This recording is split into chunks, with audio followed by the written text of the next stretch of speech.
good? Don't you wanna feel good, good, good?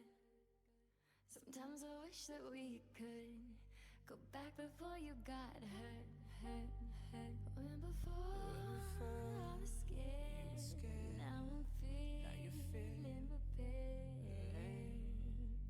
Don't you wanna feel good?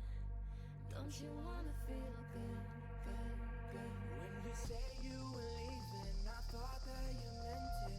I played the victim, you start as indifferent. Hindsight comes standard with rose-colored lenses. Hate to admit it, you're better off. Now you're too afraid to look, too scared to miss it.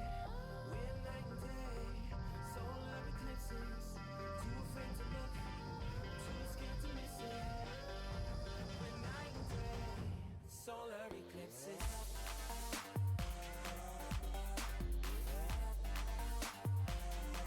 Solar eclipses.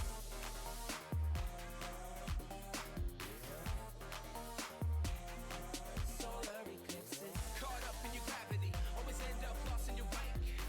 Intoxicated, maybe we can start again. Caught up in your gravity, always end up lost in your wake. Intoxicated, maybe we can start it. Maybe feelings change, I can remember all the reasons why we've been separate ways.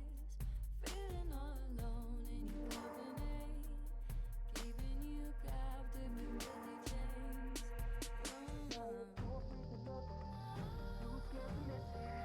We're night and day, solar eclipses. Too afraid to look, too scared to miss it. We're night and day, solar eclipses.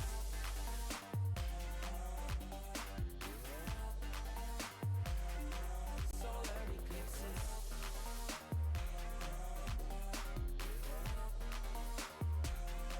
Solar eclipses. Caught up in your gravity, always end up lost in your wake. Intoxicated, maybe we can start again. Caught up in your gravity, always end up lost in your wake. Intoxicated, maybe we can start again. Tomorrow we build. Depends on the future we want, we can make it as real. Maybe we will go, give up the ego. Making it feel good. Too scared to just let it go. Too scared to just let it go. Tomorrow we build. Depends on the future we want, we can make it as real. Maybe we will go, give up the ego. Making it feel good. Too scared to just let it go. Too scared to just let it go. Caught up in your gravity, always end up lost in your wake. Intoxicated, maybe we can start again. Caught up in your gravity, always end up lost in your wake. Intoxicated, maybe we can start again.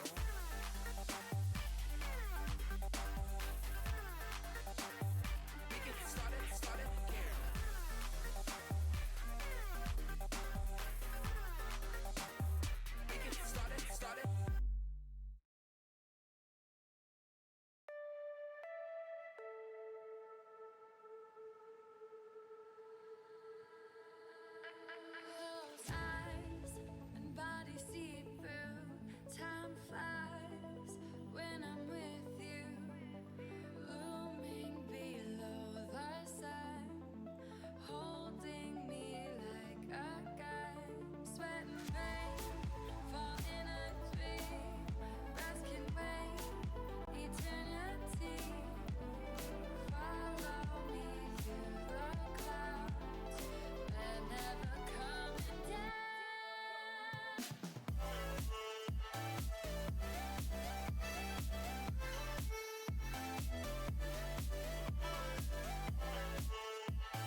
You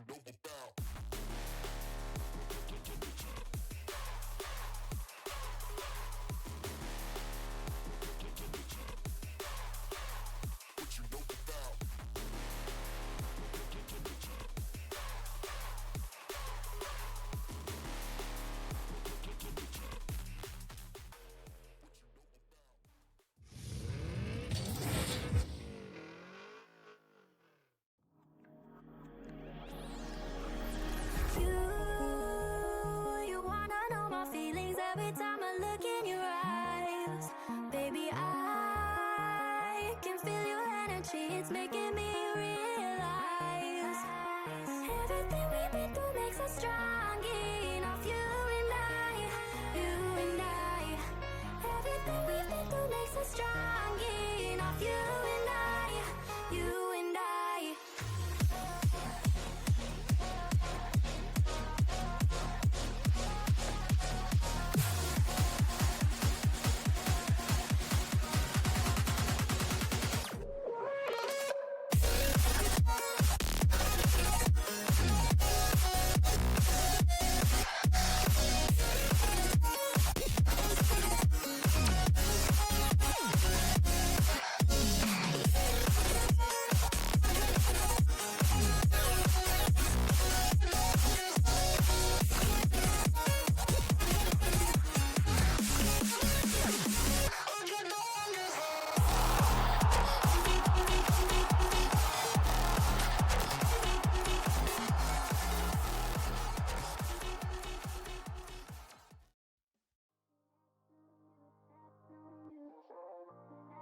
Hello, everybody. Welcome to RFDL Week 7, Day 2. I'm a Clip Fades. I'm with Aerolax, Docky, and Fire. How are we doing today, guys? Doing good. Actually, wait, no, yeah, I'm gonna change my answer. I agree with Docky.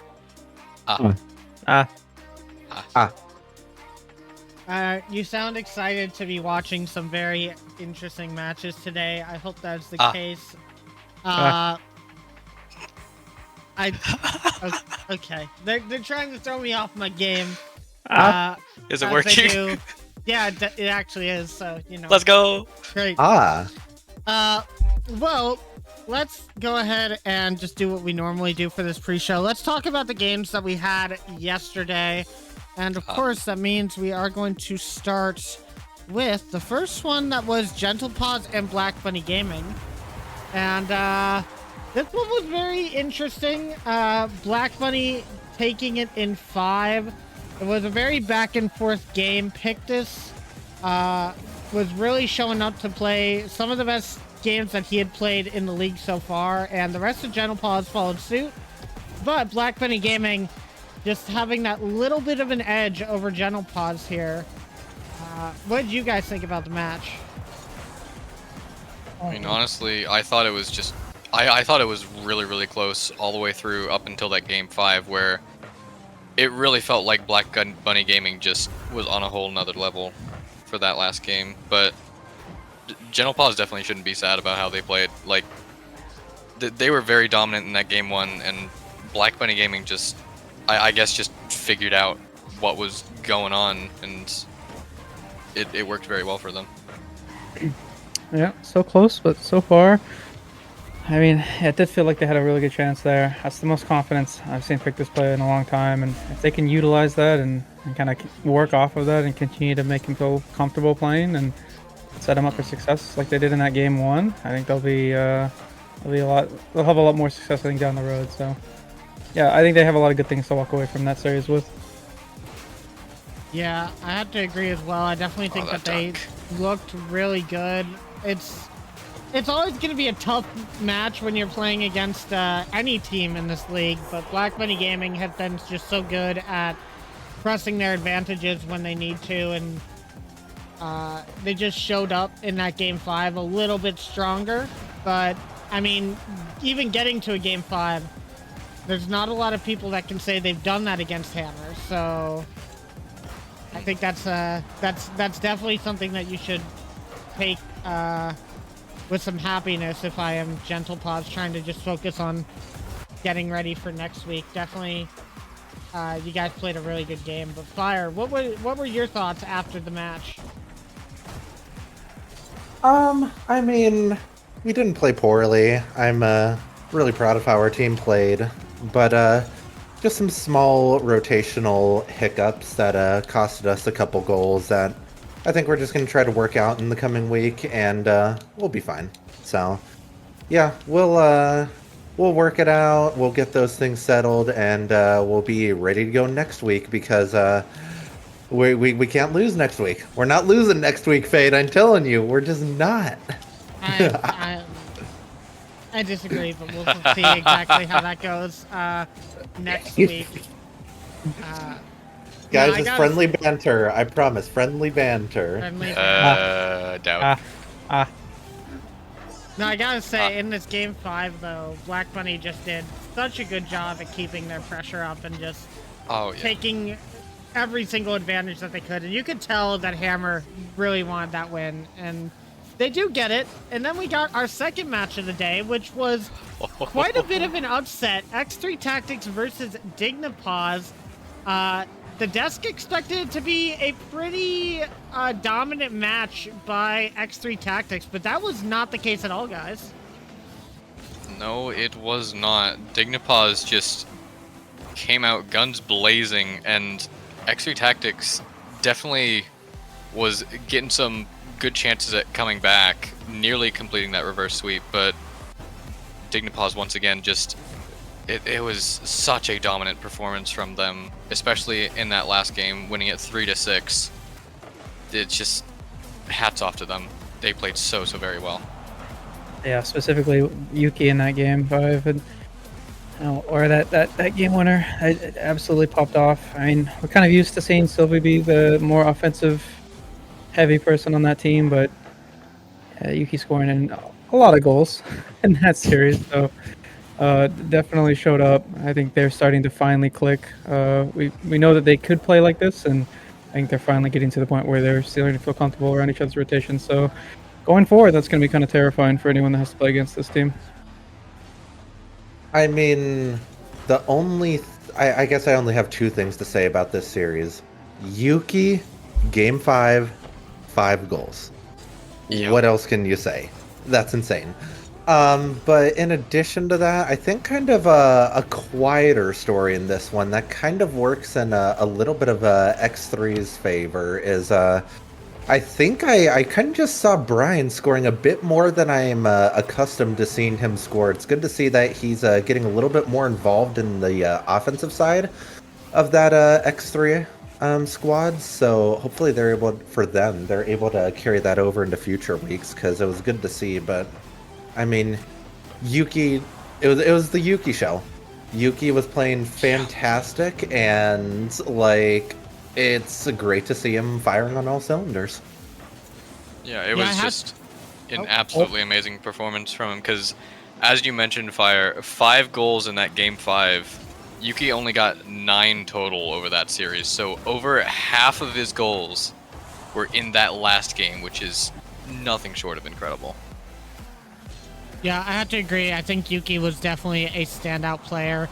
As was the entire Dignipause roster. Obviously, we all know how tough of a team X3 Tactics is. They had been undefeated up to this point, so being able to take them down is not a feat that anybody else has been able to say yet, and they should be really proud of that, especially after their last couple of weeks not necessarily going the way they wanted.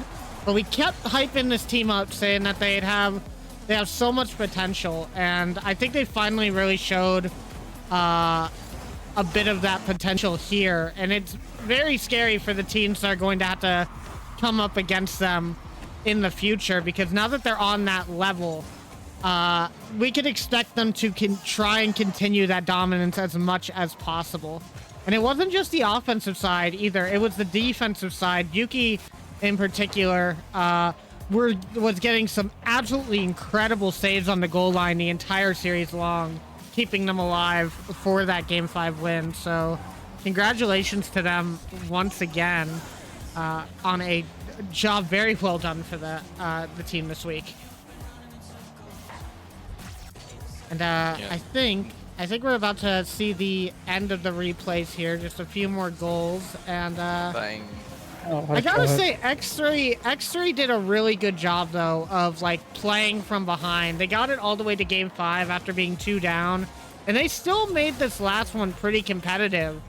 It was just at the end, Dignipods just scored way too many goals to be able to catch up in the end. And then we moved on to our last match of the day, which was Awoptic Gaming and Twisted Tales, and it was a good match. It was a good match by both teams. Awoptic, I believe, takes that in 4.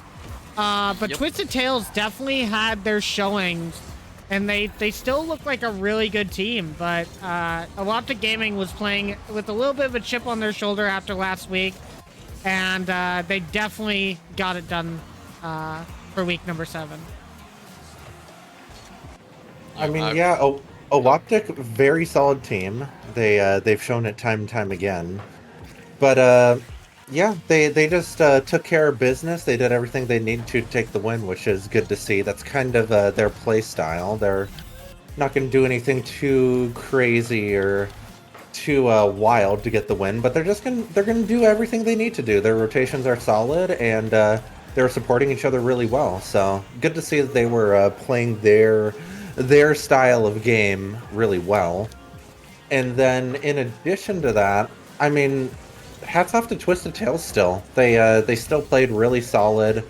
They really weren't making a whole lot of mistakes, and I was really happy to see Liska be really involved in that offense, really getting a bit more opportunities than what we've seen her get in the past. So she played really well in my mind, and hats off to her as well. And Liska was, I just want to say real quick before Aralax says, but I know you just mentioned Liska. Every time I've seen Twisted Tales have good results, I've seen that offense come out from Liska, and I think giving Liska is the space to make those plays is going to be the key to Twisted Tales' success in the future. What do you think, Arrow? Huh? About the match in general, you know. Oh, yeah, it was just... honestly, it's just... I feel like it's once again just... It feels like just the curse of Twisted Tales at this point. Like, they were playing so very well, but just weren't really able to eke out the win. And just... It was so close overall, honestly. And, like, especially that Game 3, Twisted Tales really looked like they had just all the momentum to come back in that series, but then Awoptic just taking that last game by just 1 goal. It really shows just how close those teams are.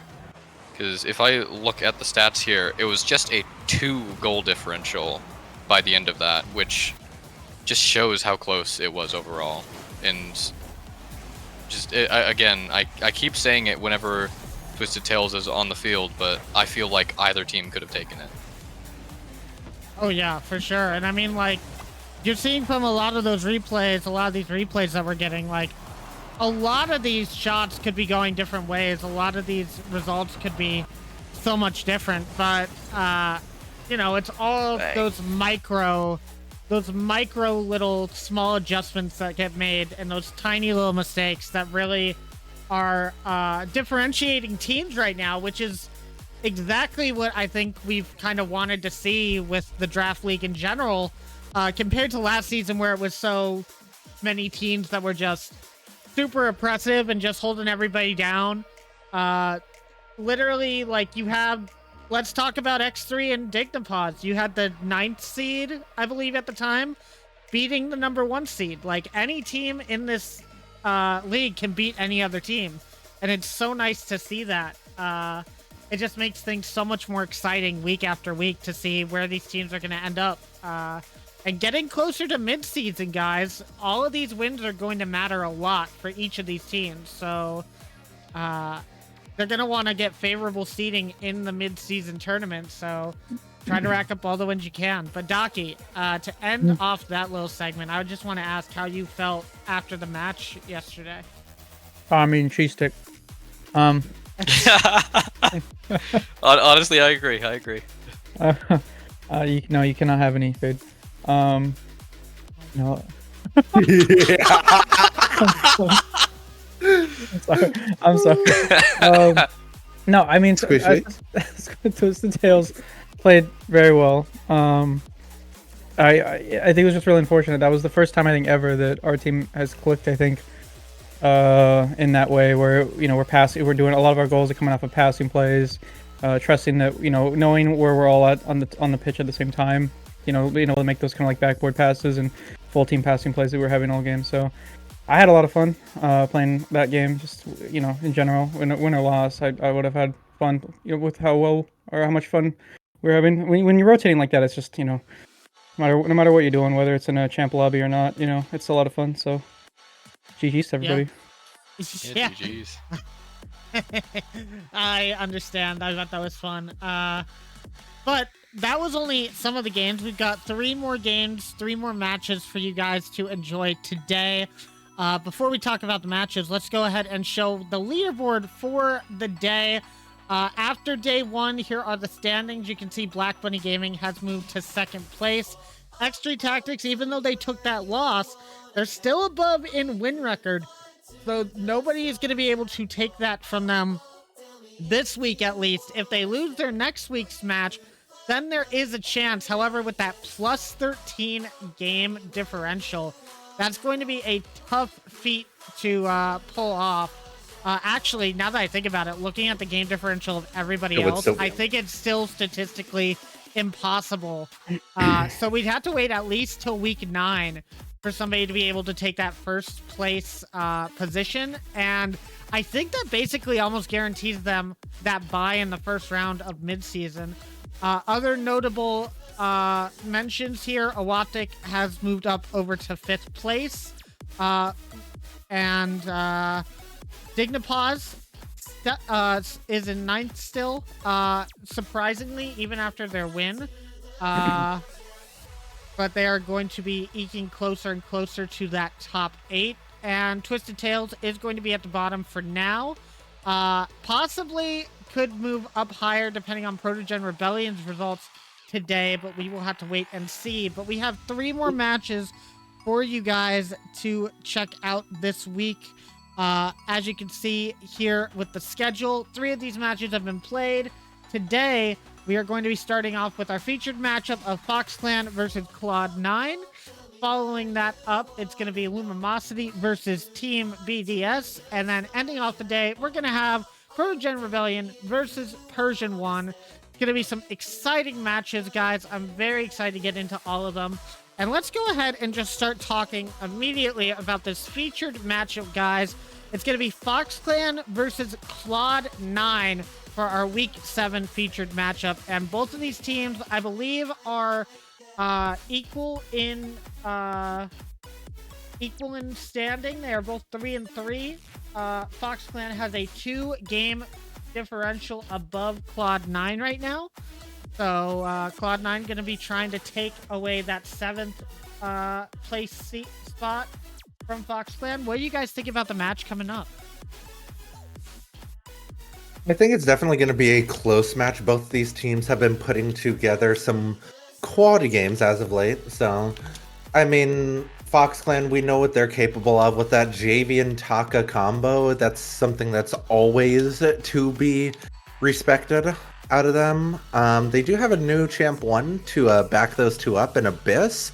Abyss has shown to be really adaptable, very much a reliable player for a lot of teams as a substitute, and I'm looking forward to seeing what he has to bring to the table for this FoxClan roster. On the side of Claude9, I think they just synergize really well together. Factual's making some really good plays. You got Fade doing your thing. Not as many own goals as last season, so that's good to see. And then you have Voltac just doing a lot right. He's playing really well lately, and I'm kind of excited to see what he has to do in this matchup. So yeah. All right. Anybody else got any thoughts? I mean, I agree. I'll continue to be Voltec's biggest supporter. It's been really nice seeing Voltec get some confidence, as we've seen Voltec basically climb the the leaderboards and the accolades, week after week. So I've seen Voltec get better and better, feeling more comfortable has been really nice. So we'll have to see how that goes. But yeah, that's it's been a lot of fun seeing that team play. So we'll have to see if they play well. I do have a bold prediction, and that there will be 0 NA production this series. That's a very bold prediction. That is a very bold very prediction. Bold. My goodness. What have you learned over these past few weeks? I'm involved. There's gonna be some action somehow. I don't know how, but it's gonna happen. No, I have a feeling. Okay. Well, Arrow, what's your thoughts before we start talking about the teams? I'm still just kind of reeling over the fact that Daki actually thinks there's going to be no NA production. Like, I have faith. You have faith, but I think you forget what we're doing here.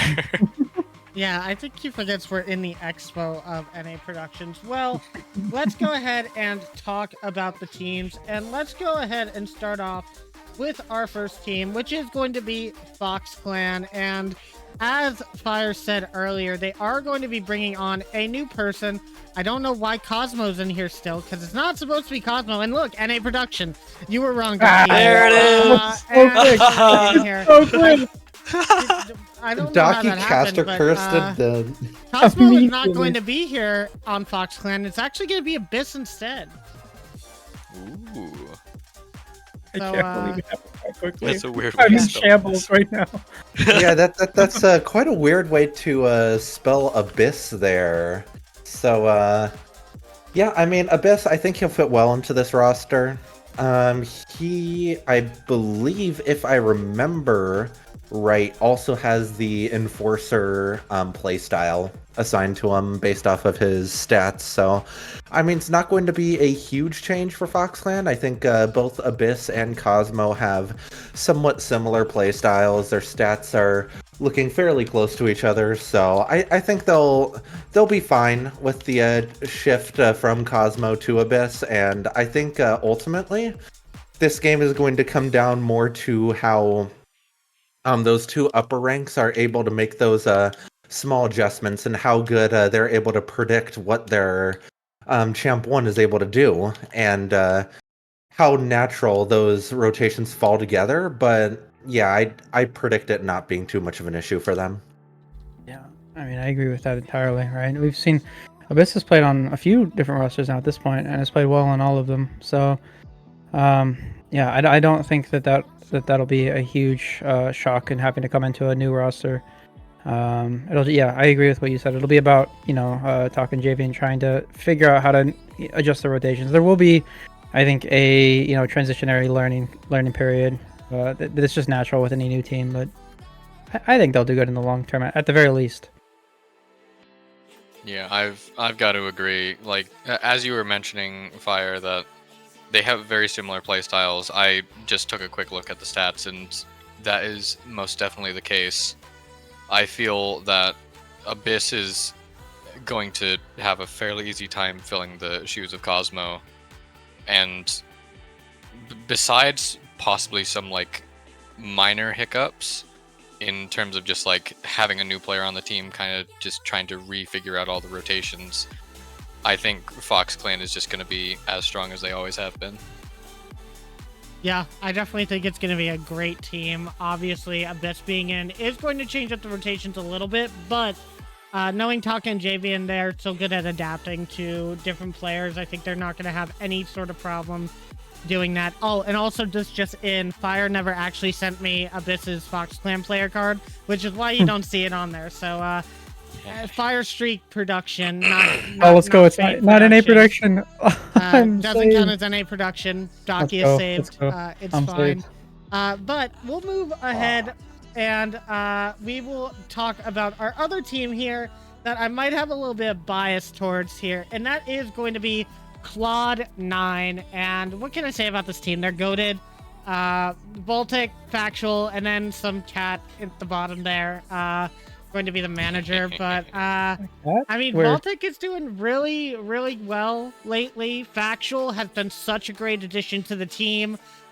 He's really helped us figure out our rotations, and he's just such a good, solid defensive line that you don't really have to worry about anything going towards net. So it's really made the team just a lot stronger in general. What are your guys' thoughts on the team? Yeah, I said it once, I'll say it again. It's been so nice to see Voltec get better week after week. That team, I think, thrives around the shooting prowess. Because Voltec's goals per game is insanely high. I think 3rd on the leaderboard right now, currently. Yeah, so it's pretty. That's a good sign.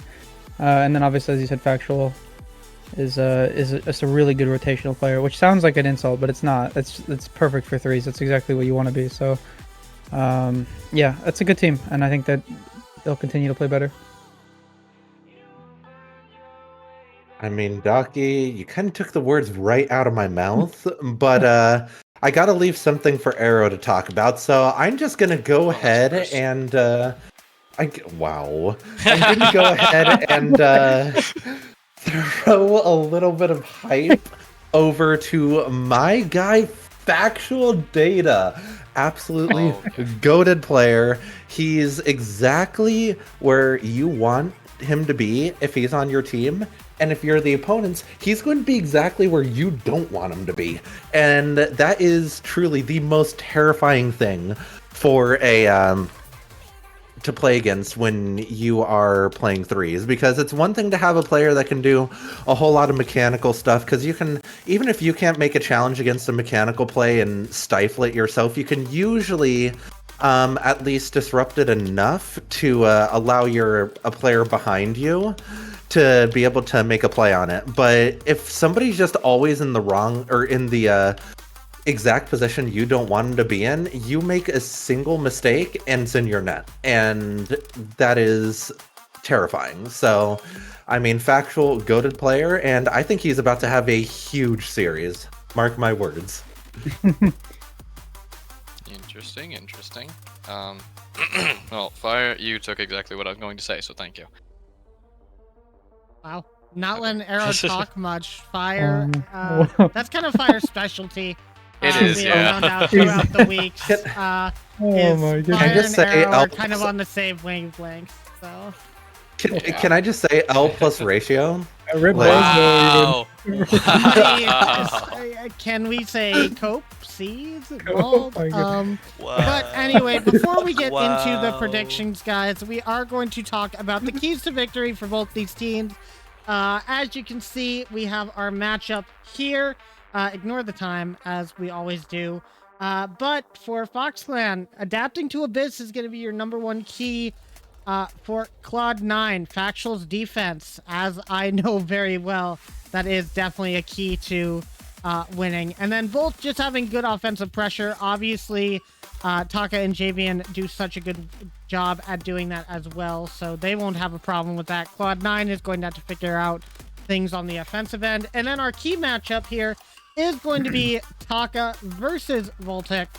That's going to be a great matchup. We're going to have to see who can outperform here today. But guys, let's look at, or let's go to Fire to figure out the predictions for this match, and then we can go ahead and get started. Yeah, this was definitely close in terms of the predictions. It was not a... all of us were saying it's going to be a really close match. However, all three of us, Docky, me, and Airlax, all saying Cloud9 is going to take this in 5 in an extremely close match. So is that the caster curse? We'll need to see. I don't think it will be, though. Wait, who did I pick? I have you down for Cloud9. Oh, okay. Yeah, I think you guys all picked us.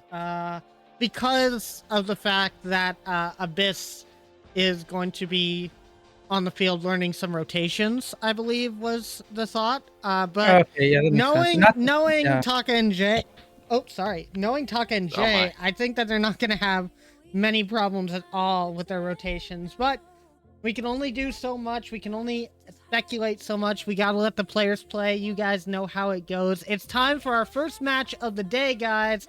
It's time for FoxClan versus Claude9. Both are 3-3. One of them will end up overtaking the other in this match, going 4-3 in week number 7. Who will be? See you guys after the match. Well, thank you, Faden. It's definitely going to be a close one. It's going to be a thriller as we get to the opening kickoff. Abyss winning his first kickoff for Fox Clan. Good start for him. We see Abyss taking control in the corner, but the pressure is on for Cloud9. Now Abyss once again on the ball. He is on the ball a lot early on in this game, as Javian is going to try to play it off a sidewall. That's going to end up dropping to both of them. They double commit on it, and that's going to leave an open shot. But what a save by Javian. Good start for Cloud9. They seem to have a lot of pressure early on in this one. Yeah, definitely. I mean, already starting to see, I think, some of those trying to figure out each other's rotations. Obviously, you have a new player, which adds to that. But, I mean, kind of how these matches have gone all week long, where you kind of feel that both teams are trying to figure out exactly what the other team is trying to do. So it seems like a lot of teams are just testing each other, taking shots, taking opportunities, trying to see exactly where the holes in the defense are. And right now, with Factual on defense, there seemingly is none for Cloud9, as that one is sent away. And seeing a lot of this, though, from Cloud9, as the offense might be there, but Factual not able to put that one away. And this is seemingly a standstill. Both teams doing so well on defense. No one really able to push the issue there, as Javian's left alone, but with full boost, that shouldn't be too much of an issue. Talk will be able to make that too awkward, and it's back and forth here. I'm sure we'll see this offense ramp up, I think, as the series goes on, as teams start to figure each other out, as that's a massive miss, and Abyss will put that one away for the first goal for Fox Clan. First goal for Abyss on this new team, and what a way to start the series. Yeah, just a rare little over-rotation there by Factual. He kind of got a little bit too far up the field, and that's going to lead to an open net opportunity for Abyss. So well played by Abyss to be in the right position to put that one home. Now we see after the kickoff, we're seeing Voltac take control of the ball in the corner. Taka is going to try to bottle it up in that corner. Factual getting a challenge on Javian is able to get the dunk. And Abyss, once again, playing on the ball, being very involved in this game. That is very good to see. As we see Taka try to play it forward, it's going to fall to the hands of Cloud9, and the counterattack is on. We're seeing Taka kind of try to take a lot of control in this game. He's very much taking a lot of soft touches, really trying to slow down the pace of the game, it seems, which is a little bit different than what I've seen from previous weeks. I am wondering if that's a bit because of the changes in rotation from Cosmo to Abyss, but we'll need to see if he keeps doing that as the series goes on. Abyss clearing it to the side, and now we see Factual put one in the middle, but Taka is going to clear that back to the side. And I mean, Fox Clan doesn't seem to be too panicky or anything. They just seem to maybe not be able to get quite the amount of shots that we would want to see from them if they're going to take this game, Docky.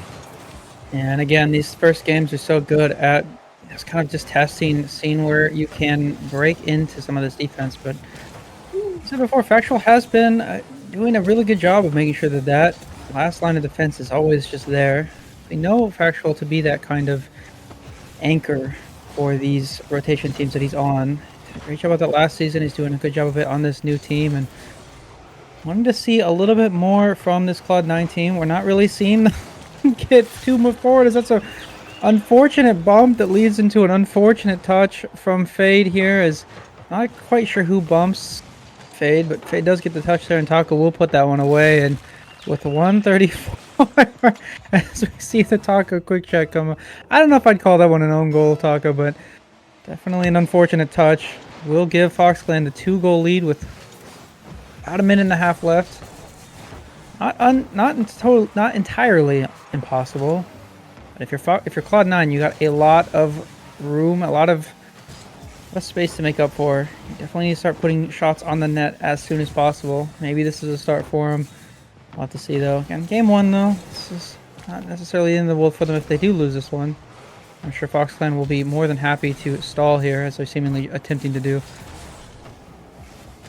I mean, I've been really impressed with Abyss so far this game. He's been playing really well. He's been really involved in this game, which is always good to see. As you see, almost 400 points for him in this game with about 45 seconds left in the game. That is huge for a C1 to be able to do. I'm not sure if we've seen a 400-point game from the C1s too often so far in the league. But we see Taka trying to put another one on net, unable to do so. Javian is going to opt for a slow play, and we see Abyss clearing it to corner. And I mean, this Fox Clan defense is really playing well. They don't really seem to be showing any cracks so far because Cloud9's had quite a bit of pressure, just hasn't really been able to capitalize on really any of it so far. As we see Taka going for a redirect, unable to put that one on. Abyss trying to put it in the middle, but this game is just about over, and we see Cloud9 maybe trying to get one for the goal differential, and they're not going to be able to do so, although that was a very dangerous position for Fox Clan. I think Cloud9 might be able to carry that into the next game and potentially be able to capitalize on some more of this pressure. Yeah, it's just you feel that Cloud9 is just on the brink of being able to do something offensively. They just are not quite consistently making those moves forward. It's a couple misses, a couple mishits, not quite the communication that I'm sure they want, and I think that's leading to some of this offense from Cloud9 being stagnant. And I have to believe that as the series goes on, that'll continue to be less the case. So I have to believe that as we go forward, that there will be less and less of that. I think that, just watching what they were doing, it felt like this is more uncomfortable than I've seen this team play. So, in my opinion, I think that, Cloud9 has a chance to kind of bounce back from that, not let that get to them. They know that they can play better than they played, so we'll have to see if they're able to do that. And then Fox Clan, we'll have to see if they're able to adapt to, I'm sure, the change in gameplay we'll see from Cloud9. Yeah, I mean, I'm really happy with what we saw out of Cloud9 right there. They just look so comfortable. Or, I'm sorry, Fox Clan. Because Abyss just looked so comfortable in those rotations, and he looked to be very much playing confident and just constantly being in the right position. So I think so far, Javian and Taka have both adapted well to Abyss's playstyle, and that is serving them well up to this point. But yeah, Cloud9, they just got to take a little bit more advantage of some of the opportunities they're being given, and they'll be able to climb their way back into this series. Now we see a low boost situation from Cloud9. Taka playing it down to their corner. Now we see Factual getting a big clear over to Voltac. Voltac is going to try to take control of this one, but it's going to end up being dunked by Javian. Fade is going to get a repeat dunk there. Now we see Factual trying to get a touch, unable to get out to the ball fast enough. And that's a little bit unfortunate. I'm sure Cloud9 would have liked to have that dunk. It would have given them an opportunity. Rare miss from Voltac, and now the ball pinches to the ceiling. That's a little bit awkward, but Factual always there for his team. And that one's going to almost end up pinching all the way to the Fox Clan net, but it doesn't end up going in, which is going to allow for a neutral game still in this game 2. Yeah, and there's been so many opportunities. We've seen a couple missed touches from Voltac, but Factual, again, every time you think there might be a goal for Fox Clan, Factual is just always there.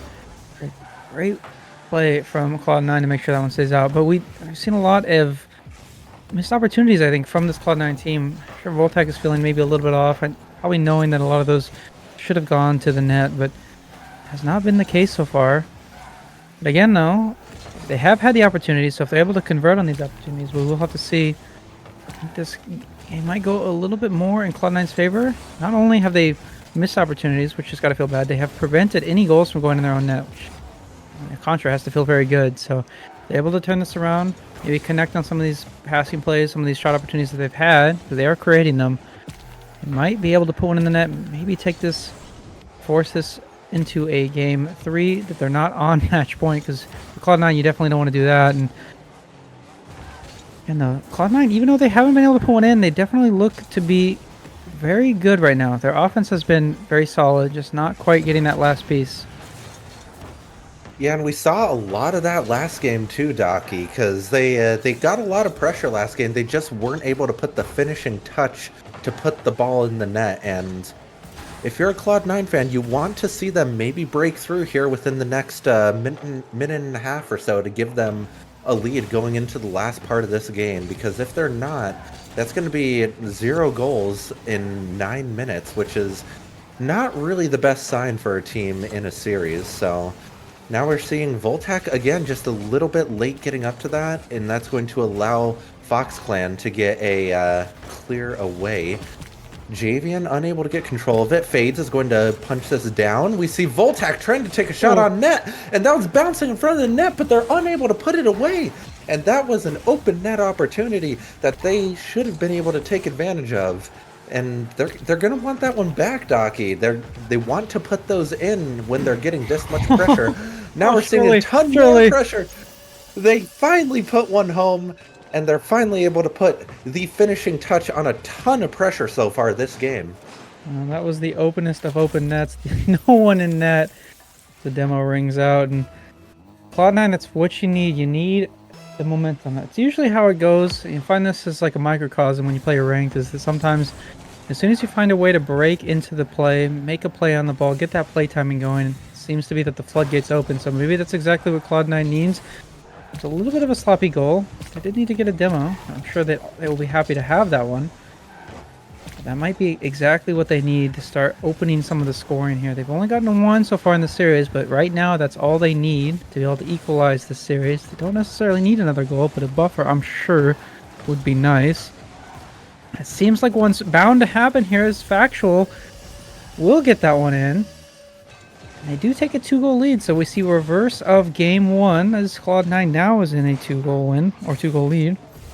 Looking to equalize the series going into game 3, and this is a great play. This is great offense from Cloud9 that we're seeing already.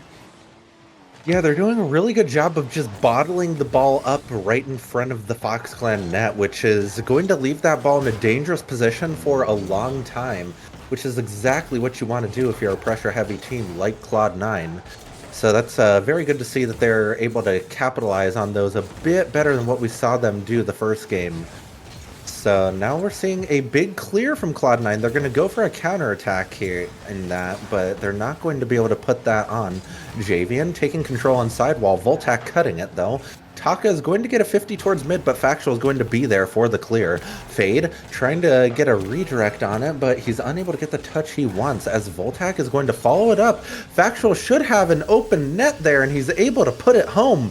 Wonderful shot from Factual. That was a tough angle, but he's able to handle it in a magnificent way. And you mentioned Factual, but this is exactly what you want to see from your higher ranked player. Maybe not playing as well as they think they should be, not quite getting the shooting or the touches they want, but they're able to touch the ball in a way that makes it uncomfortable for FoxClan setting up the team. And we've seen that from Voltac all game. So a lot of these touches, maybe not setting Voltac up for success, but definitely helping teammates be in a position to be able to take some of these shots, and they have been capitalizing on that so far. So with 5 seconds left in that 3-goal lead, this one will go in Cloud9's favor. And we see a reverse now. Cloud9 held to 0 in game 1, but FoxClan being held to seemingly 0 unless something goes all the way in FoxClan's favor, but I do not think it will. And we will see 2 shutouts in a row, 1 for each team though, and seemingly being a equal team or an equal series, as yeah, 3-0 going in Cloud9's favor might make it seem like it's Cloud9's series to win, but we saw the shutout going in the opposite favor in game 1. So at this point, I'm not sure who has the advantage going into game 3. I mean, I think this is about as even as you can get in a series. Both teams kind of having a favorable game for them, but I mean, if anything, I think Cloud9 has a bit of momentum right now. They were playing very well, and they look very cool and composed. They were a little bit frantic in that game 1, but they looked very just in control this game. They were composed, cool, and just playing their game to perfection, which is good to see if you are a Cloud9 fan. But FoxClan, They can definitely have some really solid games. They have a lot to bring to the table, and I think they're going to be able to really make this a close series. They might be able to pick off this game if they play their game, but they're definitely going to need to regain and start playing where they're comfortable playing in this next match if they want to avoid being put on double match point. I mean, I definitely agree. But I mean, at this point, we're at the point where, whoever wins this game has a massive advantage. So both teams will be vying for that win. And we've seen both teams be able to lock down the other team. We'll see who's able to do that this time. As Abyss gets a fantastic touch and goes for the shot. But as always, Factual will be there to make sure that doesn't go anywhere near the back of the net. And already, though, FoxClan seeming to be the more aggressive team as JV gets not the best read coming off of that back or for that sidewall. And again, this is seemingly the case as I kind of predicted, I think, or I expected rather. It would be a more even match going into this third game as we did have the double shutouts going both ways. As Actual, again, just in the worst place at the worst time for FoxClan, being that nuisance that we know Factual can be. And see if that's able to continue. Taka trying to be a nuisance of his own. So Abyss gets a shot, but that one just clangs off the crossbar, unfortunately, and that might lead to a counterattack, but a missed touch from Fade, I think, will put that one to an end as this is going back and forth. No one quite full committing. We've seen a few opportunities, but seemingly both teams, I think, a little bit too nervous. Maybe that match point weighing heavily on their minds, as I don't think either team wants to make the first mistake. We'll have to see, though, as we've got 3:35 left in the match. No one scored yet. I'm sure someone will try to first as Fade takes a nice rip. And that'll put Cloud9 up 1. I mean, Docky, that might be the age-old caster curse right there, saying no one has scored, but then Fade just rocketing a shot into the back of the FoxClan net. That had a lot of power on it, which is good to see. He's taking some good shots, and he's definitely capable of it, but we want to see more of those from him, if possible, if Cloud9 is going to take this match. But now we see Voltac. I'm not even sure what happened. He kind of just put it in an awkward spot with a pinch from Abyss, and Taka just not quite being able to get back to that. And that's just going to allow FoxClan to fall down by 2 once again in this game, albeit much earlier in the game than we saw in Game 2.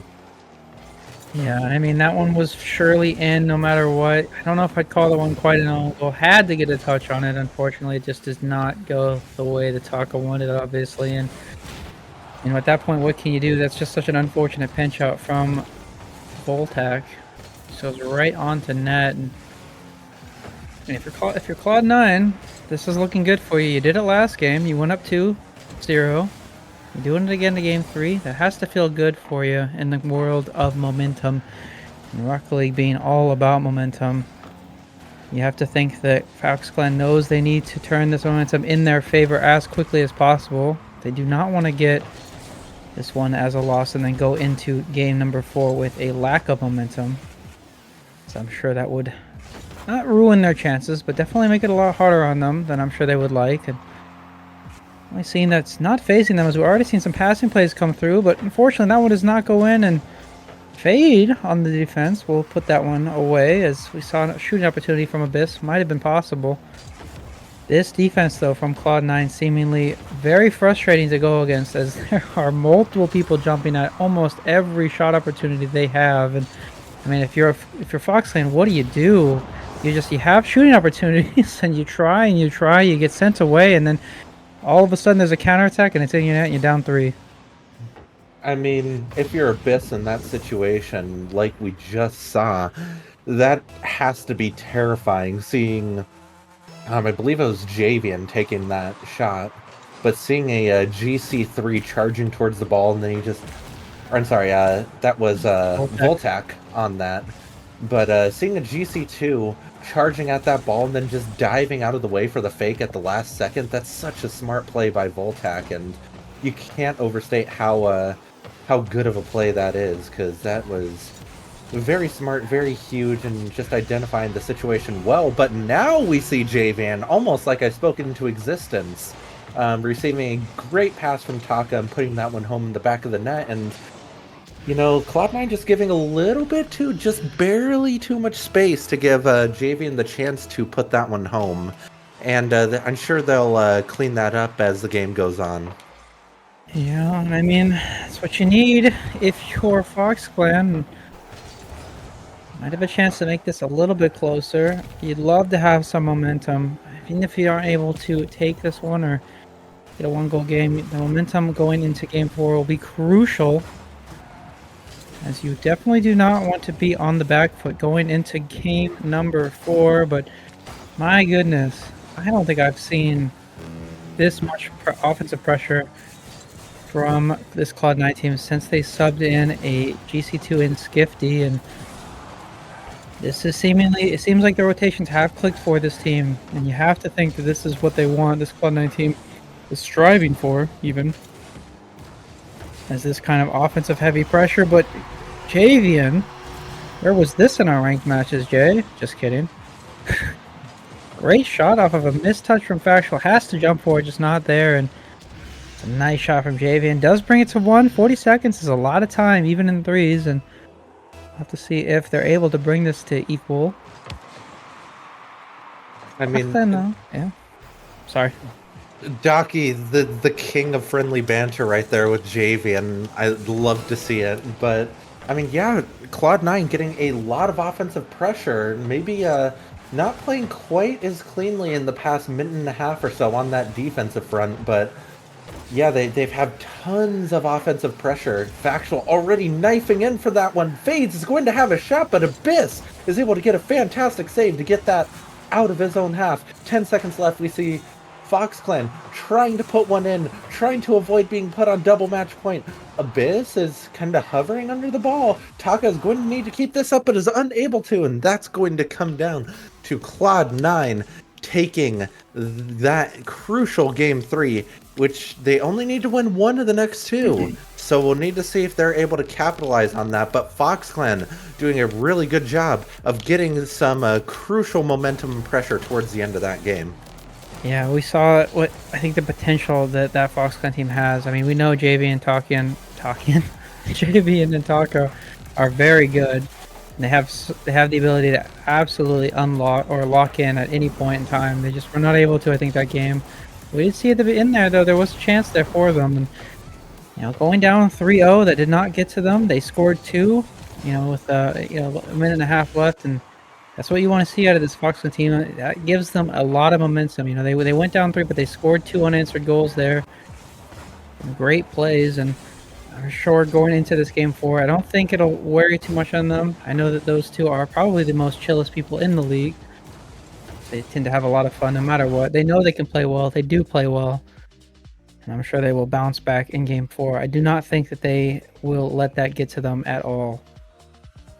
I mean, I love that, and I'm going to roll with it because the Takian combo can always strike.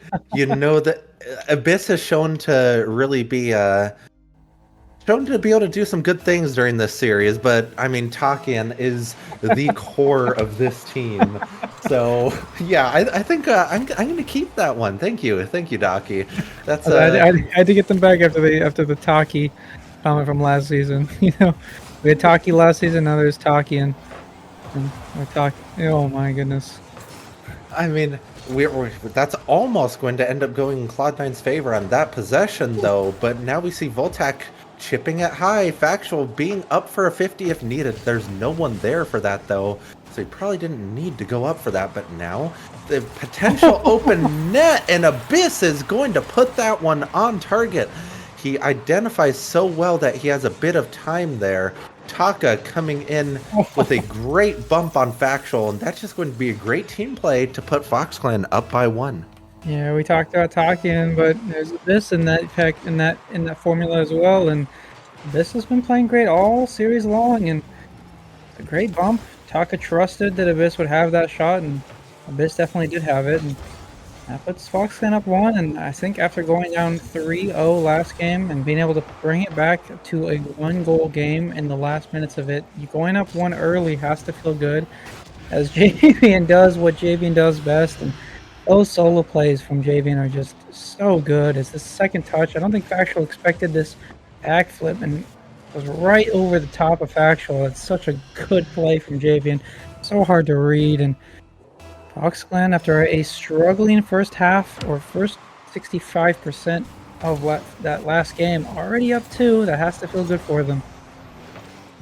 I mean, since being down in that last game, since being down 3-0, they have scored that it's now 4 unanswered. So they definitely have a lot of momentum right now. And Cloud9 would rather, I'm sure, not let this go to a game 5, but when you have Taka doing things like that, almost putting one in the net there, it's definitely hard to counteract that. Abyss trying for the flip reset, going for a more mechanical play than we're used to seeing out of some of the lower ranks in the league, but it's good to see that he's playing confident like that.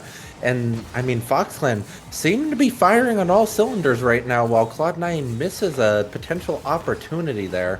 Taka going for a 50, unable to get one on. Voltac is going to be able to clear this out of his own half, getting a flick into the Foxclan half. Factual, a bit low on boost, is going to be tough for him to challenge there, and Fades is going to pop that towards the middle. He didn't want to do that, but Voltac is going to get a fantastic save to keep his team in this match. But Javian coming through with a great mechanical solo play right there, able to play that off of the double off the ceiling to get it around the Cloud9 defense. Great play by Javian, and we're used to seeing him do that. Yeah, I joke about our rank matches. I was clearly the problem. Javian, insane read off of the ceiling, and oh my goodness, what can you do when you're getting reads like that on the offense? As Javian again gets a nice shot off of the read, and I mean, if you're Cloud9, it's so hard when shots like this are going in. How do you defend that? You kind of hope and pray that, okay, maybe that's a tough angle, Javian might miss it, but clearly Javian's not. And Foxclan has locked in. They definitely did not let that last loss get to them, as they have completely turned things around. The offense for Foxclan seemingly completely unleashed, and if you're Cloud9, this has to look scary. You definitely don't want Foxclan playing this well. Right now, every single shot they take, all those opportunities that they're having are seemingly in the back of Cloud9's net, and Cloud9 playing well, but they definitely need to shut down some of this offense if they want to have a chance in what seemingly will be a game 5 going forward. I mean, there's definitely enough time, but Cloud9 needs to put a shot in the back of Foxclan's net once every 30 seconds at this point, so every single second that ticks down is going in Foxclan's favor, as Cloud9 trying to get a redirect into the corner there, but they're unable to get the read fast enough to put it on target. Taka is going to have the ball going down into the Cloud9 side. Javian centering it awkwardly for Cloud9. Abyss is going to try for the follow-up, unable to get the read though. There's a pinch off a sidewall, and Foxclan, more pressure on the Cloud9 team. Cloud9's defense seems to be solidifying a little bit here as they're able to muscle their way out. Voltac is a bit low on boost as last man right now, but Fades is able to get behind him. Voltac is going to need a save there, but Taka getting another goal for Foxclan, and that's just another fantastic play by Foxclan to put them up by 5 now. So we saw this goal earlier this series. It's the same goal. A fantastic read off the ceiling. Taka's been a little bit quiet this series, but I mean, you have to know that he's able to take those shots, but also able to take shots that are awkward is Factual. And you know, we're going to talk a little bit about Taka's goal, how it was similar to Javian's goal, but we don't even have time, as Factual will put one in. Now, there is 1:07 left. It's a 4-goal deficit. That is not necessarily impossible, but that is a task to take on. Cloud9 definitely trying for it, as Voltac gets a great pass to Factual again, and I can't believe it. You put Factual on a real car, like the Dominus, and this is what he does. So that's a great shot off of a fantastic pass from Voltac. We'll cut the lead to 3, and that's exactly what they need. I said they needed to score goals quick, and they've done exactly that. 2-5 now for Fox Clan. We will see if they're able to at least cut the deficit, maybe give them some momentum going into this game 5 if it does happen. Seemingly it might. With this 5-2 lead, you have to think that I do not believe that Cloud9 will be able to score as many goals as they need to. But hopefully they will be able to get some momentum going into this game 5. I mean, they certainly seem to be. Their offense seems to be clicking once again, like we saw it do in the first half of this series. But they're leaving a little bit too much open on the defensive half as Taka does everything he can to stifle that momentum and put yet another shot in the back of Cloud9's net. I mean, the offensive stats are going to be popping off in this game, Docky, because it seems like both teams having a decent showing on the offense, but Foxland just unstoppable in this game. Yeah, Fire, I definitely agree. And I mean, I understand if you're Cloud9, that's definitely something that it's unfortunate, but it's expected, right? You know you need to score as quickly as possible. You're not really too worried about defense. You need to score goals. You're not too worried about, making sure you have a guy back. Just you need to send everybody as we see double commit come through. But with 0 seconds left, it's not going to matter. And we have a game 5, and that is how we want to start our day. Win or lose for either team, just for viewer enjoyment. We love seeing this action here. This is the best way to play game 5, just to start the day off. And I mean, Fire, as a viewer, this is peak Rocket League. It absolutely is, and I mean, the entire desk predicting it to go down to a game 5, and sure enough, we see a game 5 in this one. We love to see it, and I mean, what else can you say? Both teams are playing really well, and hopefully that this game 5 is going to be a really close game that is going all the way down to the final seconds. I mean, Docky, I don't mean to maybe be a little bit too wishful here, but game 5 overtime? Do you think we're going to see it? I mean, I'd love to. You have to think it might, just with how back and forth these games have been. That going into game 5, that kind of pressure of, okay, we've had our fun, we've played our games, and here it is, it's next one wins, and pressure tends to make teams a little bit more nervous to send the full team. Obviously, any mistake at that point can be the series for you, and sometimes that causes teams to be a little bit more, resistant to full send their team for some of these offensive plays. So that leads to some of these, 1-1, 2-2 overtimes that we've seen all season long. And I have to think that there is a chance here that we will see an overtime, but that will rely, I think, on Cloud9. I think ramping up the offense. We saw them doing it at the very end there of game 4, and we see it now in the very beginning of game 5. Obviously, they have the momentum from that last game as Voltac gets a fantastic shot off of a great pass from Fade, and that's the way to start if you're Cloud9. You lost kind of big in game 4, but you score first in game 5, and that kind of sets the tone here going into this game. I mean, Docky, Factual is known for his defense, but I mean, in this series overall, he's been very involved on the offensive front for that Cloud9 roster, and I think that's a big reason why they're getting a lot more opportunities than we're used to seeing them get, as we see Taka with a disgusting double tap. That's simply just gross. The angle on that, maybe a shot of the weak quality shot right there. Absolutely insane. What do you have to say about that, Naki? I mean, gets the reset off the ceiling, reads the double perfectly. Taka, like I said, last game has been a little bit quiet, but Taka's screaming in game 5. What a shot from Taka. I mean, there's not really much to say other than good shot, nice shot, coming from all teams. That's impossible to defend, and I kind of felt that, there'd be some nerves here going into game 5, but seemingly none for either team, as we've already seen some great plays from both teams. As unfortunate double commit comes from Cloud9. We'll have to see Voltec play a little bit softer, trying to force this issue, and Javian does get bumped off of it, and I have to feel that the first team to make that big mistake, give up the lead, I think a little bit later, might be the one that causes this to go one way or the other. We're seeing that though a little bit, we've seen a little bit of confidence from both teams, but definitely not full team confidence, which is normal, I think, in some of these kind of risky scenarios. That's a great Tim, but what a save from Voltec! I don't even know how he got to that. As the demo made that for sure a goal, but Voltec just seemingly spawning out of nowhere to save that one away and keeps the game 0. Yeah, I don't think I've ever seen that before, where somebody just spawns out of nowhere like Voltec just did, but we see a good save by Factual, which is going to reverse possession.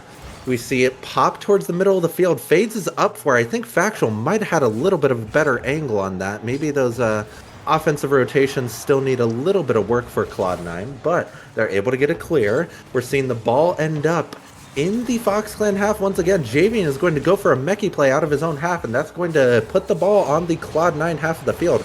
Good demo from Abyss. He's being really disruptive right now. That's what you need to do against this Cloud9 defense. Factual was able to keep that to the side of the field.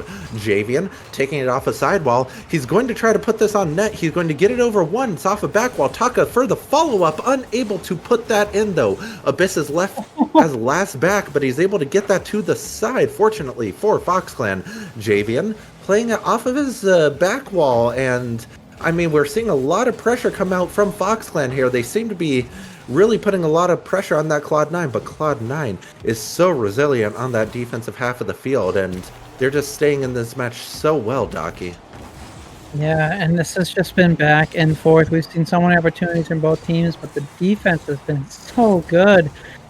Neither team wants to be the one to make that mistake that I think might cost them the game. As Factual goes for a bump on Javian, this might make things awkward, but Abyss coming through for Fox Clan makes sure that Voltec does not have a shot on net. And already I'm starting to see a lot of well-played rotations here from both teams. Neither one really making any mistakes. And in Game 5, that's what matters most.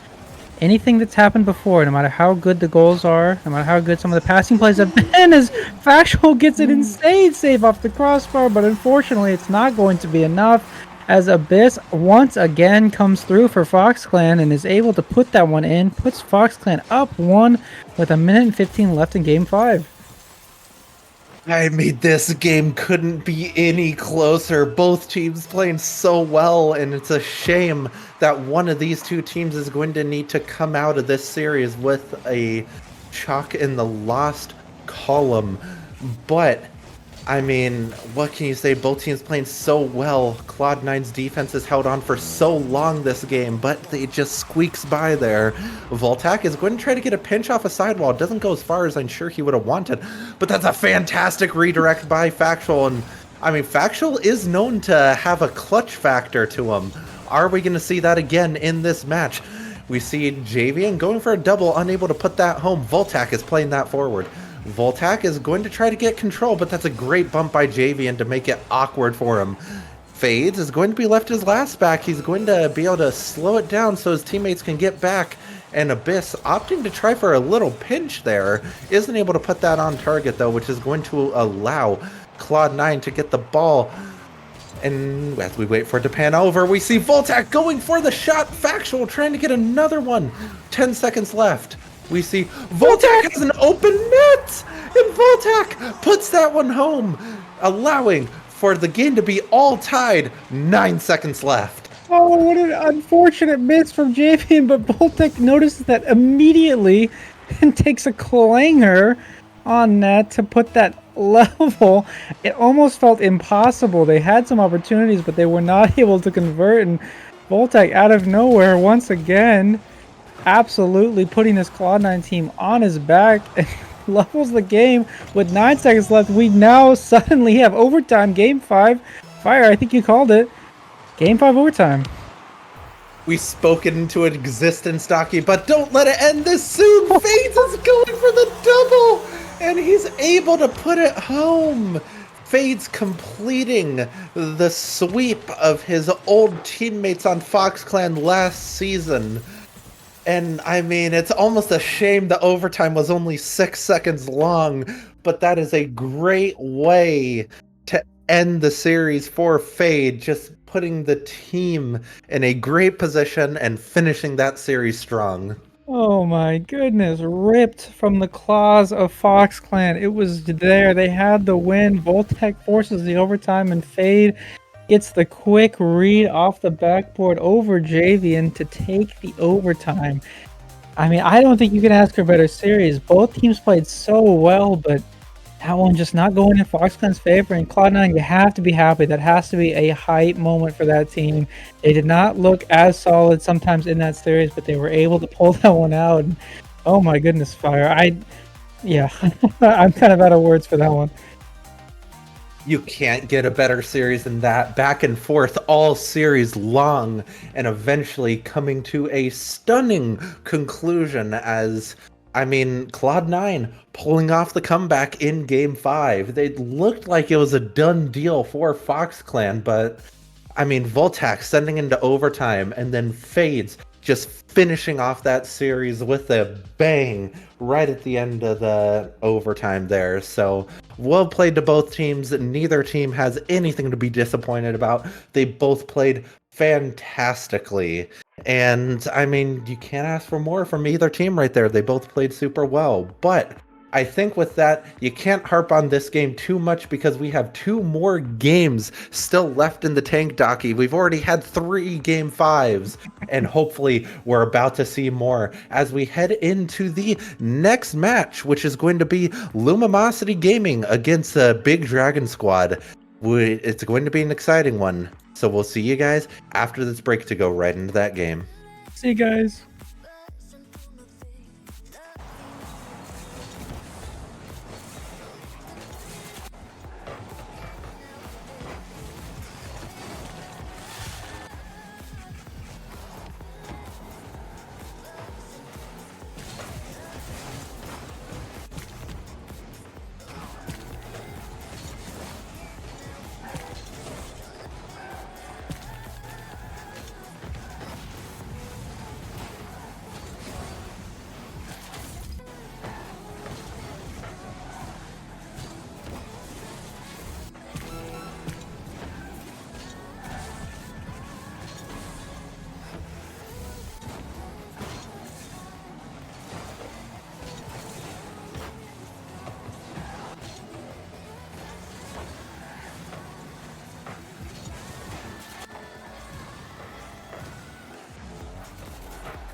I think they heard that last start. But welcome on back to RFDL Week 7, Day 2. I'm Ecliptic Fades with Fire and Daki.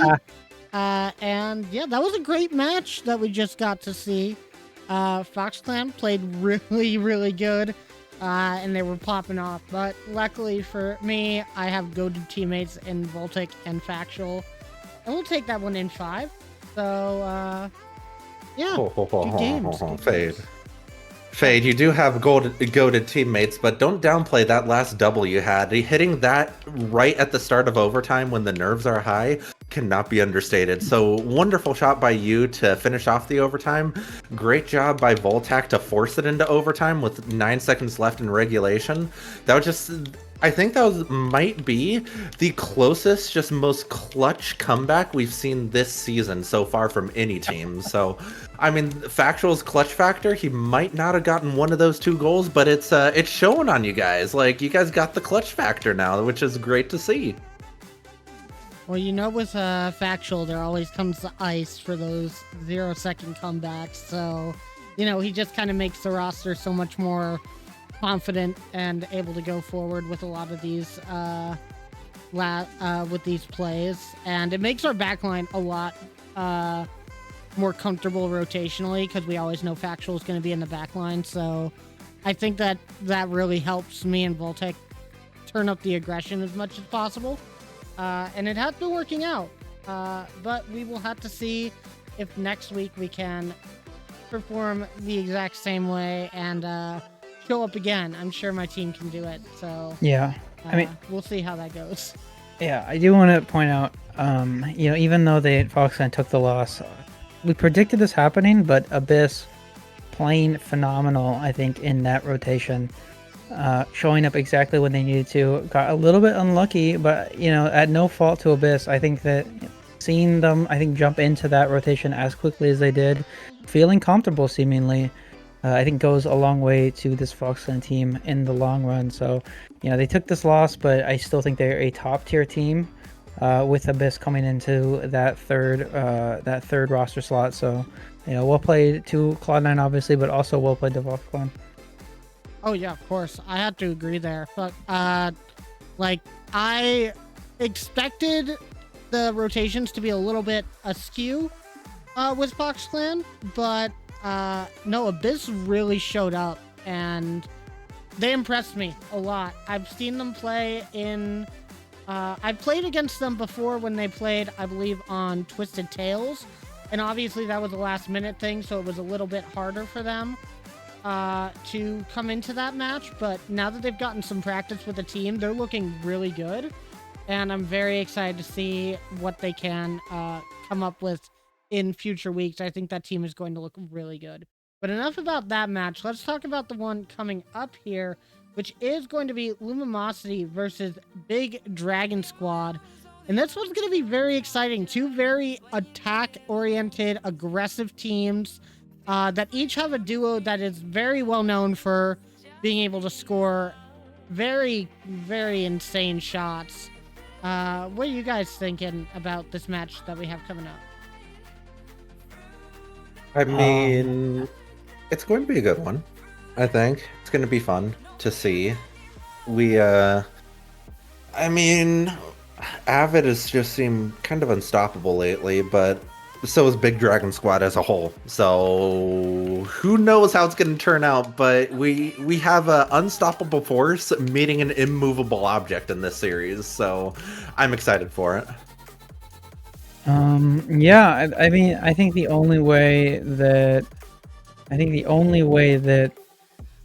LumiMawcity wins this one is by outshooting the shooting of BDS. BDS has been basically 100% offense since they formed this new team. We've seen an insane amount of shots and creative shots coming out of this team. So the only way to, I think, combat that is just outshoot them. I mean, we've seen teams try to lock them down on defense. It just has not worked in their favor. So.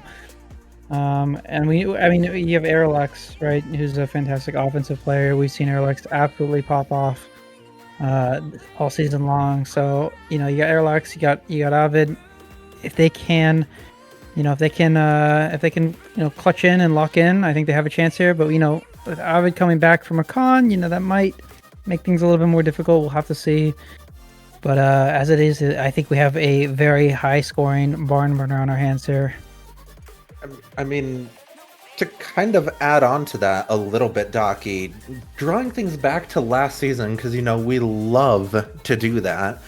You have, it reminds me of almost a matchup between Rule No and iBuy of last year, because you have Rule No that replaced their upper rank player fairly early on in the season, switching out Bloop for Arilax last season, which is in no small part kind of what BDS did. Then you have a bigger, more full roster change that iBuy did last season, and that's a bit of what you've seen from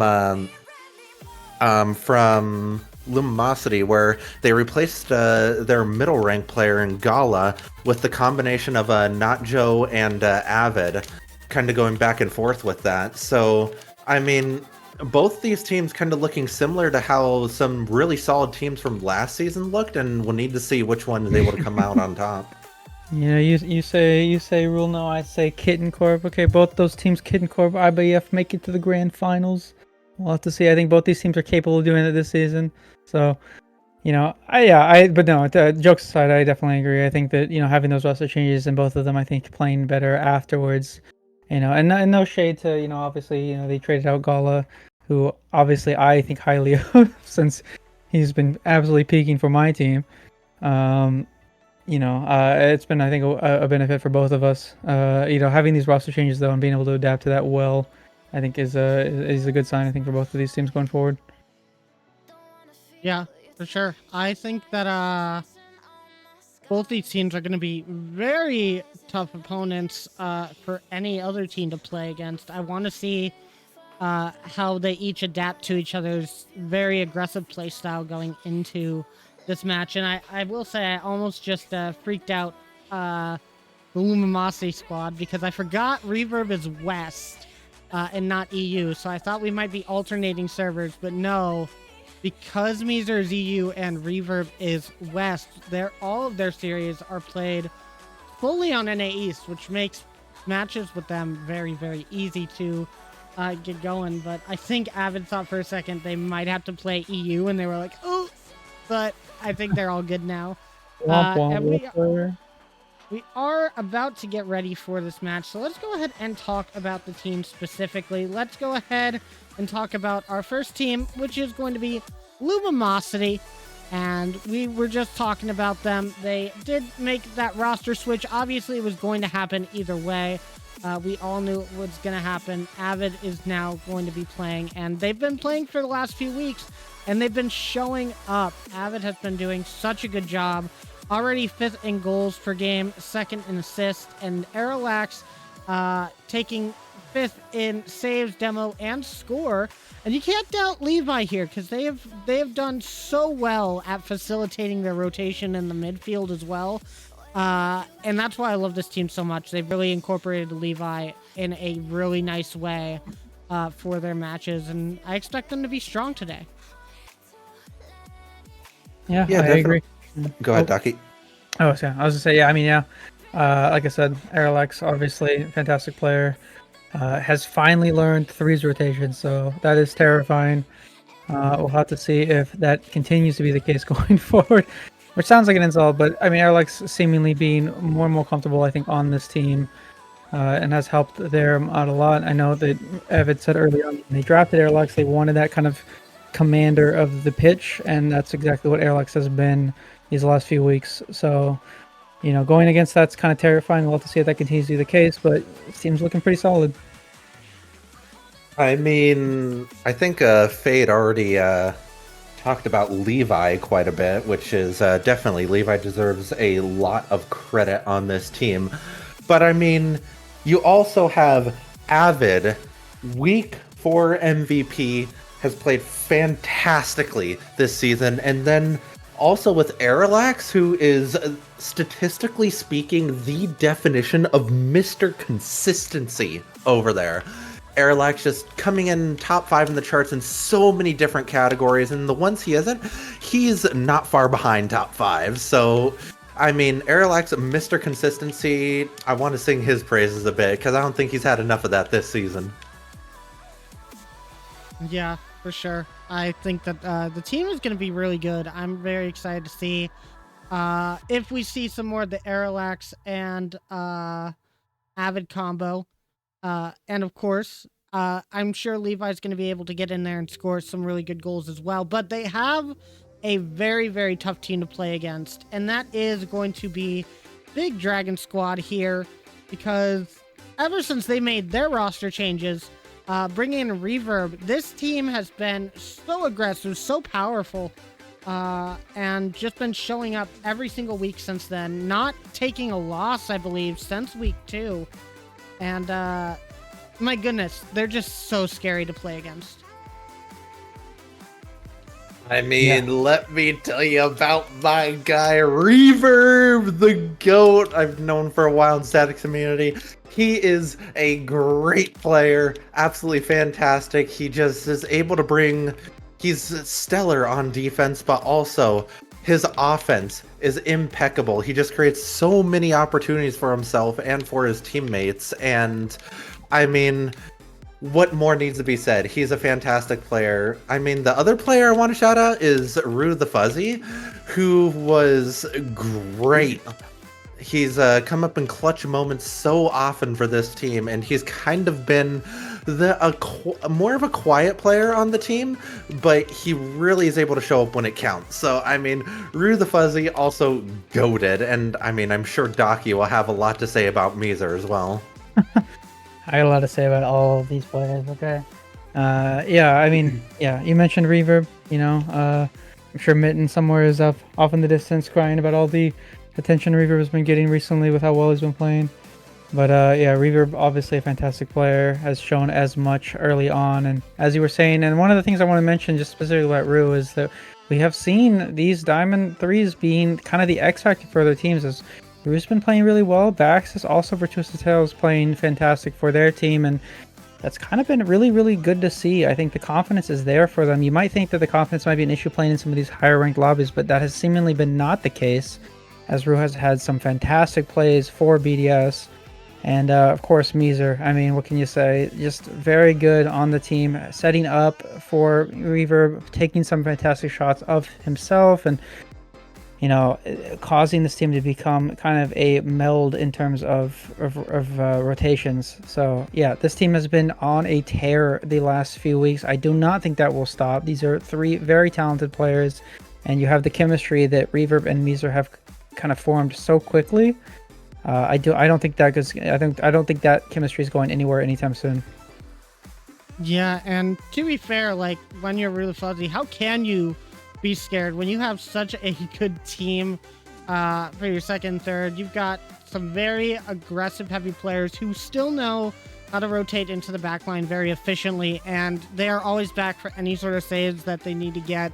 So he's not even worried about the backline rotations, which means they can go up with full confidence and just do whatever they feel is the best play for them to try and be able to pull off. And if they don't hit it, they've always got their teammates to back them up. So that confidence is really going to help a team play with that sort of speed and aggression that you're going to need to beat these players on LumiMawcity, and they are going to try their best today. And I will let you guys know Reverb is dealing with some technical difficulties getting into the lobby, so we are just waiting for them to be in, and once they are in, they are going to be able to, we are going to be able to get this match started. But, I mean, guys, what are we looking for? Like, what's the, if you had to take 2 players, one for each team, and match them up here, what would the matchup be?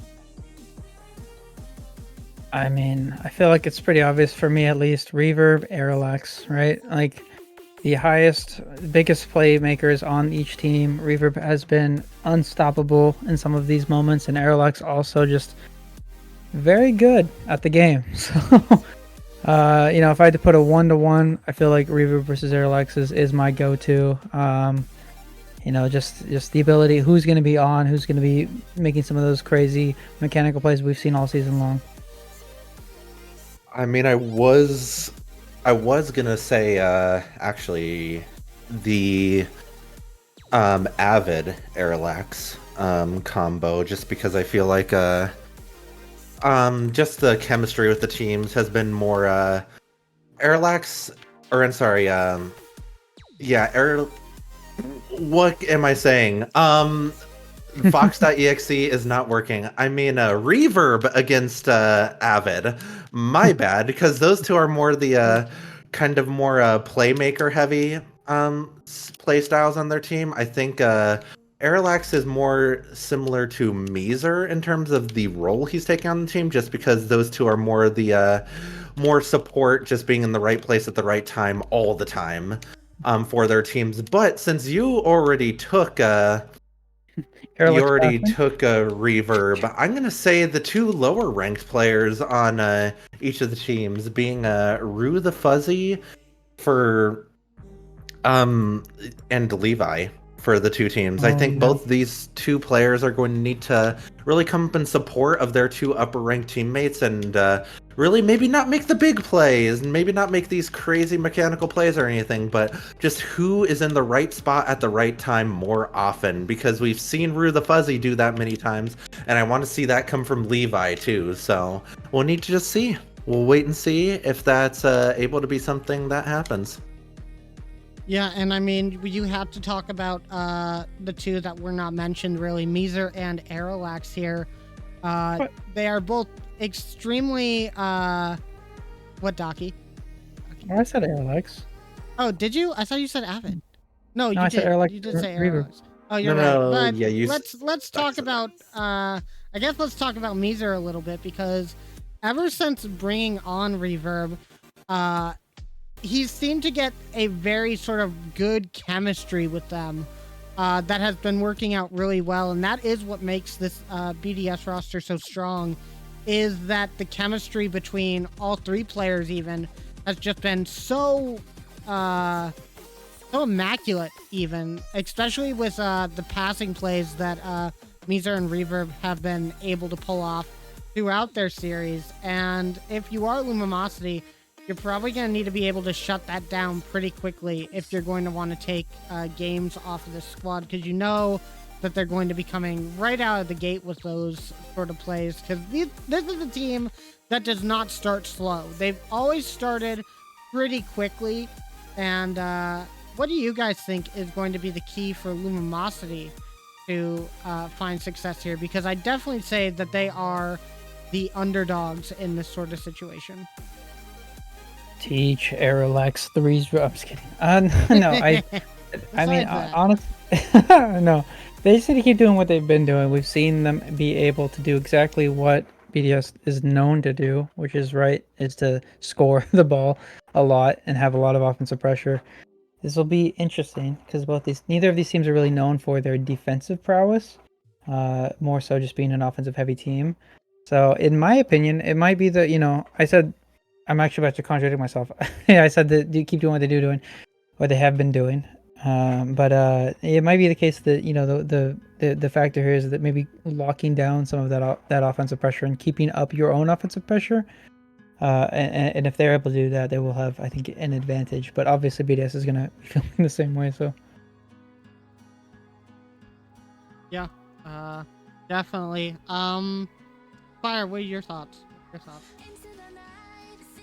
I mean, I think both of these teams are really solid, especially on that offensive side of the ball. I think, honestly, if anything, LumiMawcity is going to be the slightly more defensive-oriented team, just because both Avid and Aerolax have really solid defensive rotations. You see, I know Airlax is top 5, but exactly where is he sitting on that saves per game? He's sitting in 5th right now. So, I mean, Airlax really solid on that defensive front, and Avid is not far behind him, still coming in the top 10. So, if anything, I think, LumiMawcity is going to have slightly more of a defensive emphasis, but at the same time, I need to see if Big Dragon is able to also keep those defensive rotations strong, because none of them are in the top 10, if I remember right, in saves per game. So they're more acclimated to just keeping things on the offensive front, but I don't think LumiMawcity is going to let them do that. So we'll need to see if they're able to pull that off and be able to stay strong once LumiMawcity inevitably gets some of that offensive pressure on them. All right. Well, good news, guys. Reverb is in the lobby. We are good to go. So, Fire, real quickly before we start, what were our predictions for this matchup?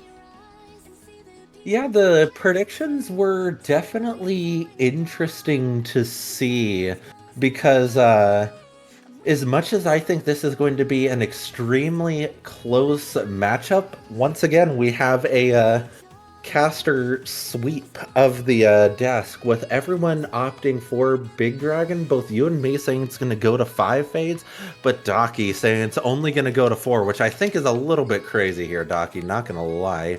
But yeah, that's what the predictions were. Whoa, crazy! In homage of Arilax there. Those crazy ones.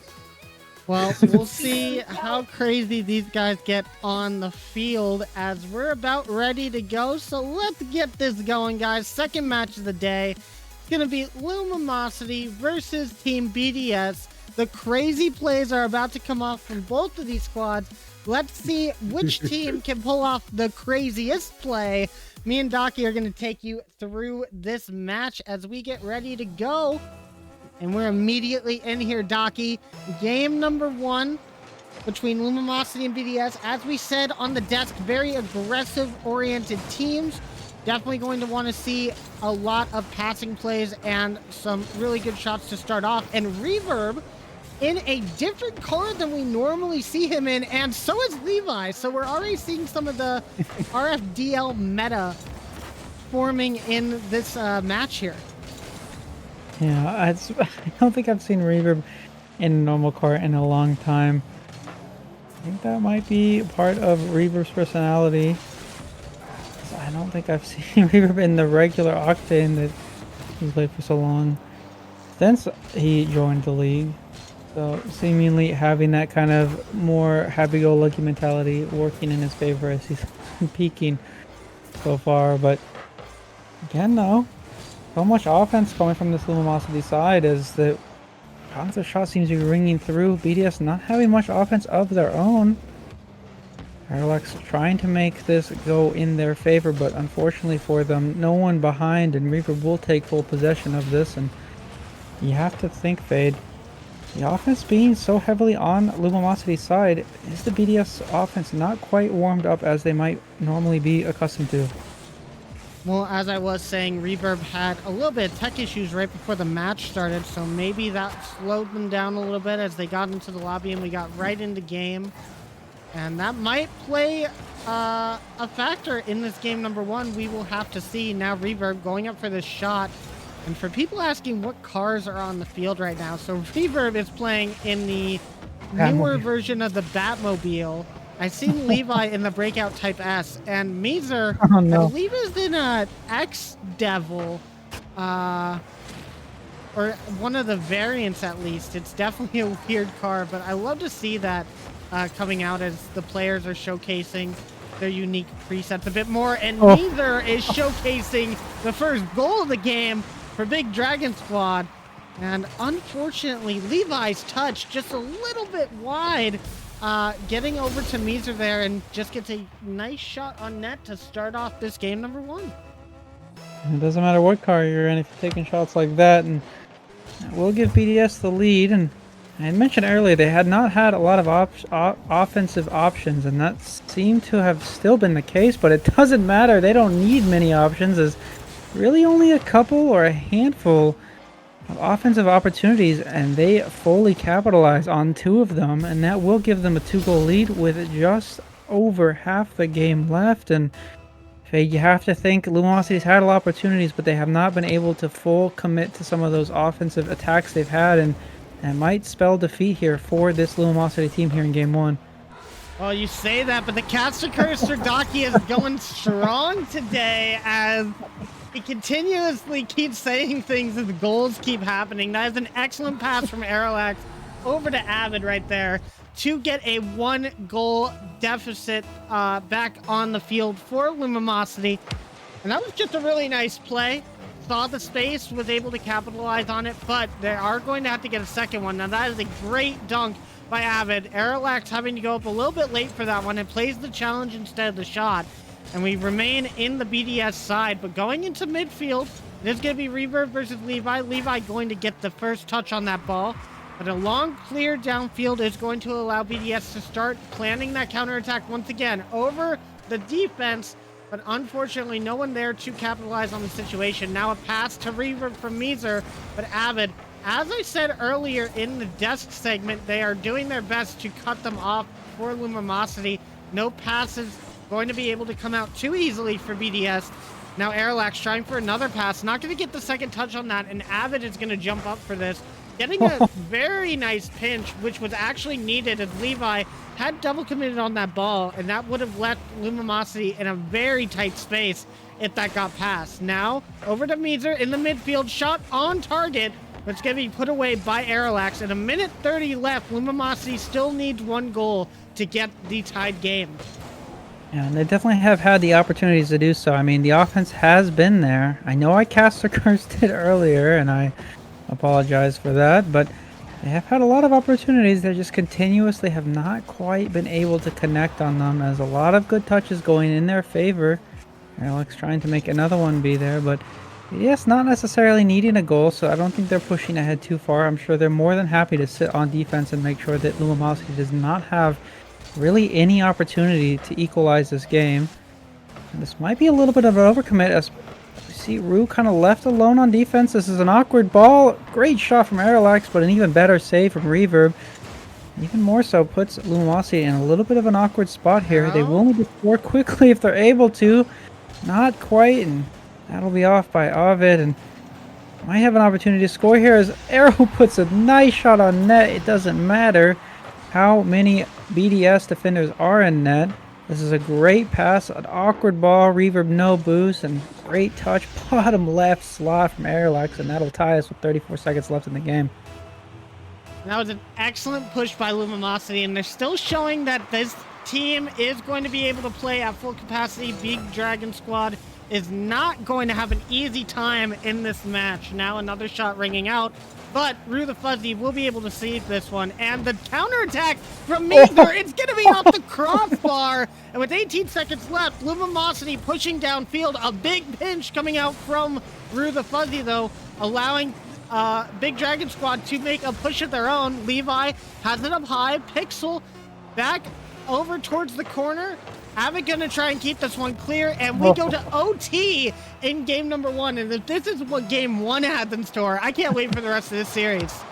Yeah, I definitely agree. And I mean, we saw 2 really good plays from both Levi and Rue, as Levi got a really crucial save there as the last man on defense there with little time left on the clock, and Levi with another good touch to make sure that that went back on the offense. But so far in this overtime, and a lot of confidence come out of this BDS squad, but maybe a little bit too much confidence, as they might have overcommitted a bit there. This is such an awkward ball, but Rue once again making sure that things do not get out of hand, as it's a fantastic touch to give another fantastic touch again to give an opportunity here, but not quite. So we see a save come out. I'm not sure who that was. I think that might have been Levi, but Alex with a little bit of a mistouch there, puts Levi in a really awkward spot. That one's off, and luckily for LumiMawcity, no one's really there to take that shot opportunity. Already seen neither team really too nervous here. We've seen a lot of big commits from both teams trying to take this one first game in overtime. And this first game is going to be really crucial for LumiMawcity in particular. As we said, Big Dragon Squad usually starts out pretty quickly, and they want to stem that momentum as fast as possible. Try to get this first game win. try to make them go on the back foot. Now Levi is going to have to get a save here. Reverb going to have a good chance at a double tap, but Avid is going to clear this one over to the side. Arilax to follow up into the corner, but that should be able to be saved by Rue the Fuzzy. Now Avid getting possession, gets it past two. It's just Reverb in the back. He gets past, but no one on LumiMawcity there to capitalize on the position, and they might want that one back. Now it's going towards the LumiMawcity side, and Arrow has to clear it over to the corner. Counter attack for Big Dragon Squad. The shot will be wide, and we're almost 2 minutes in. We've seen good chances, and then might be the chance for LumiMawcity. It's an open net, and Avid is gonna put this one in. LumiMawcity win game number 1.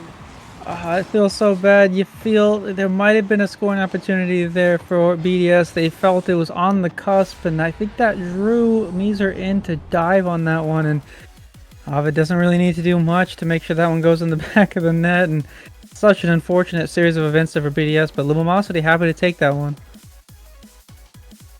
And it's quite a good shot there, and high fire, bye fire, we won't see you anymore. Don't worry about it, NA production. But no, that was a great match from both teams. I think that was so needed by LumiMawcity to keep their momentum going.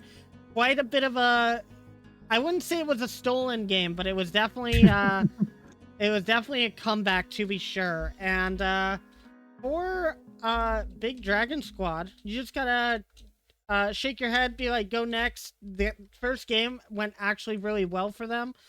They just gotta figure out their rotation a little bit. I think they got a little bit mixed up there in the offensive rotation on that last push.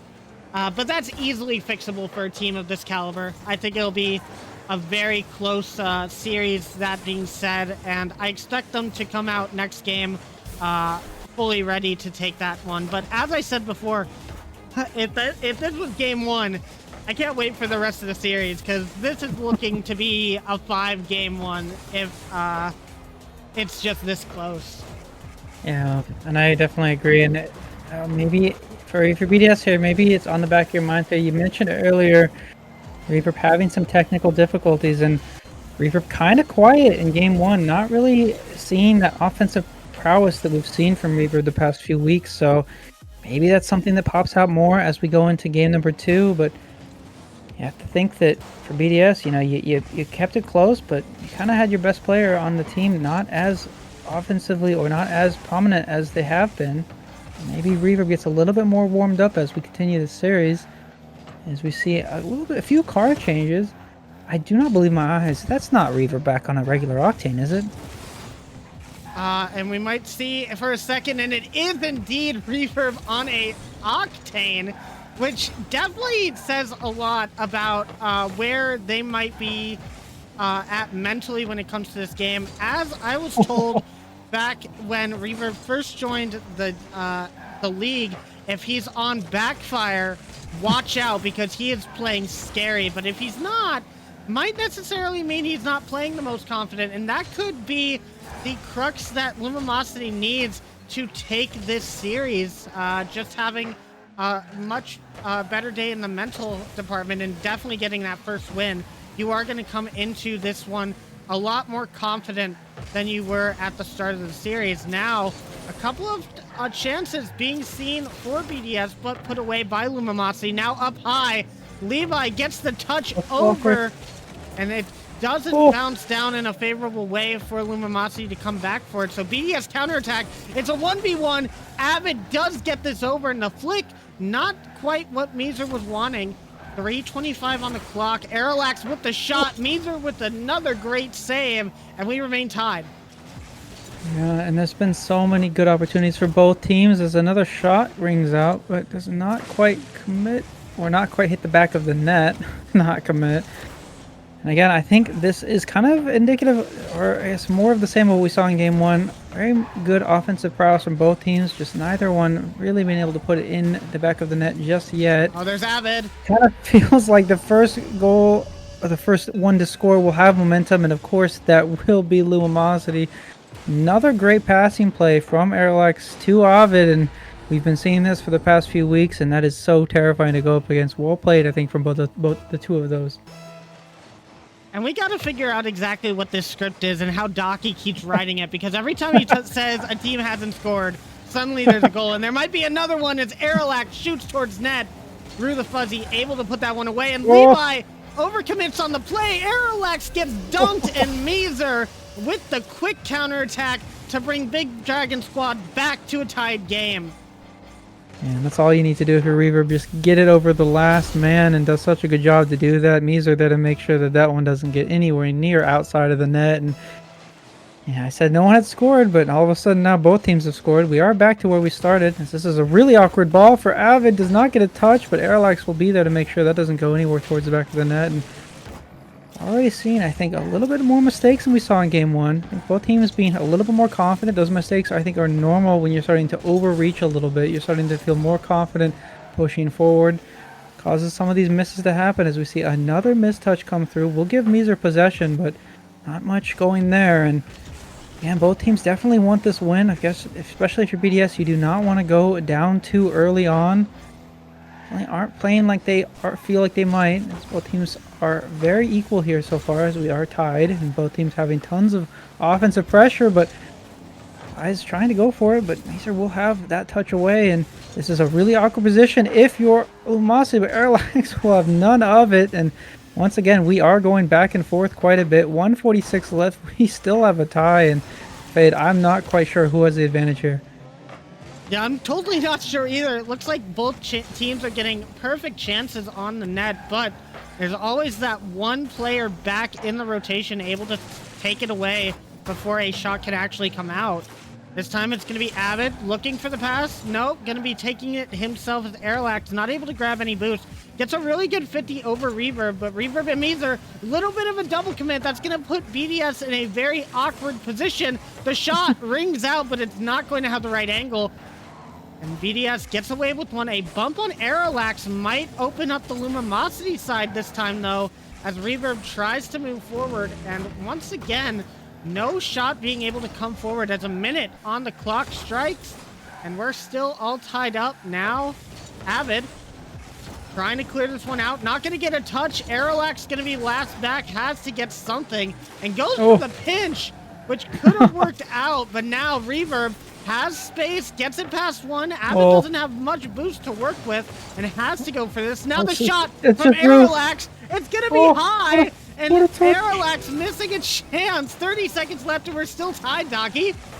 Yeah, Rue left alone on defense, but does such a good job of forcing that shot high. I think it was a 3v1 there for a second, but miraculously that one does not go into the back of the net.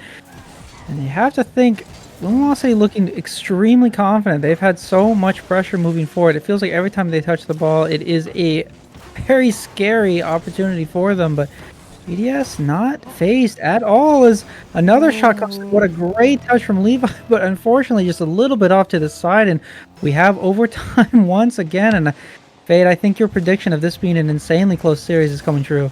Oh my, the pinch coming out immediately to start off this OT. Levi in the perfect spot in net to get that out, and now Avid hitting that over to the side. I do give Aerolax and LumiMawcity the benefit here, though, as they have looked a little bit better on the shooting department in this match. Now Levi not going to be able to get this ball.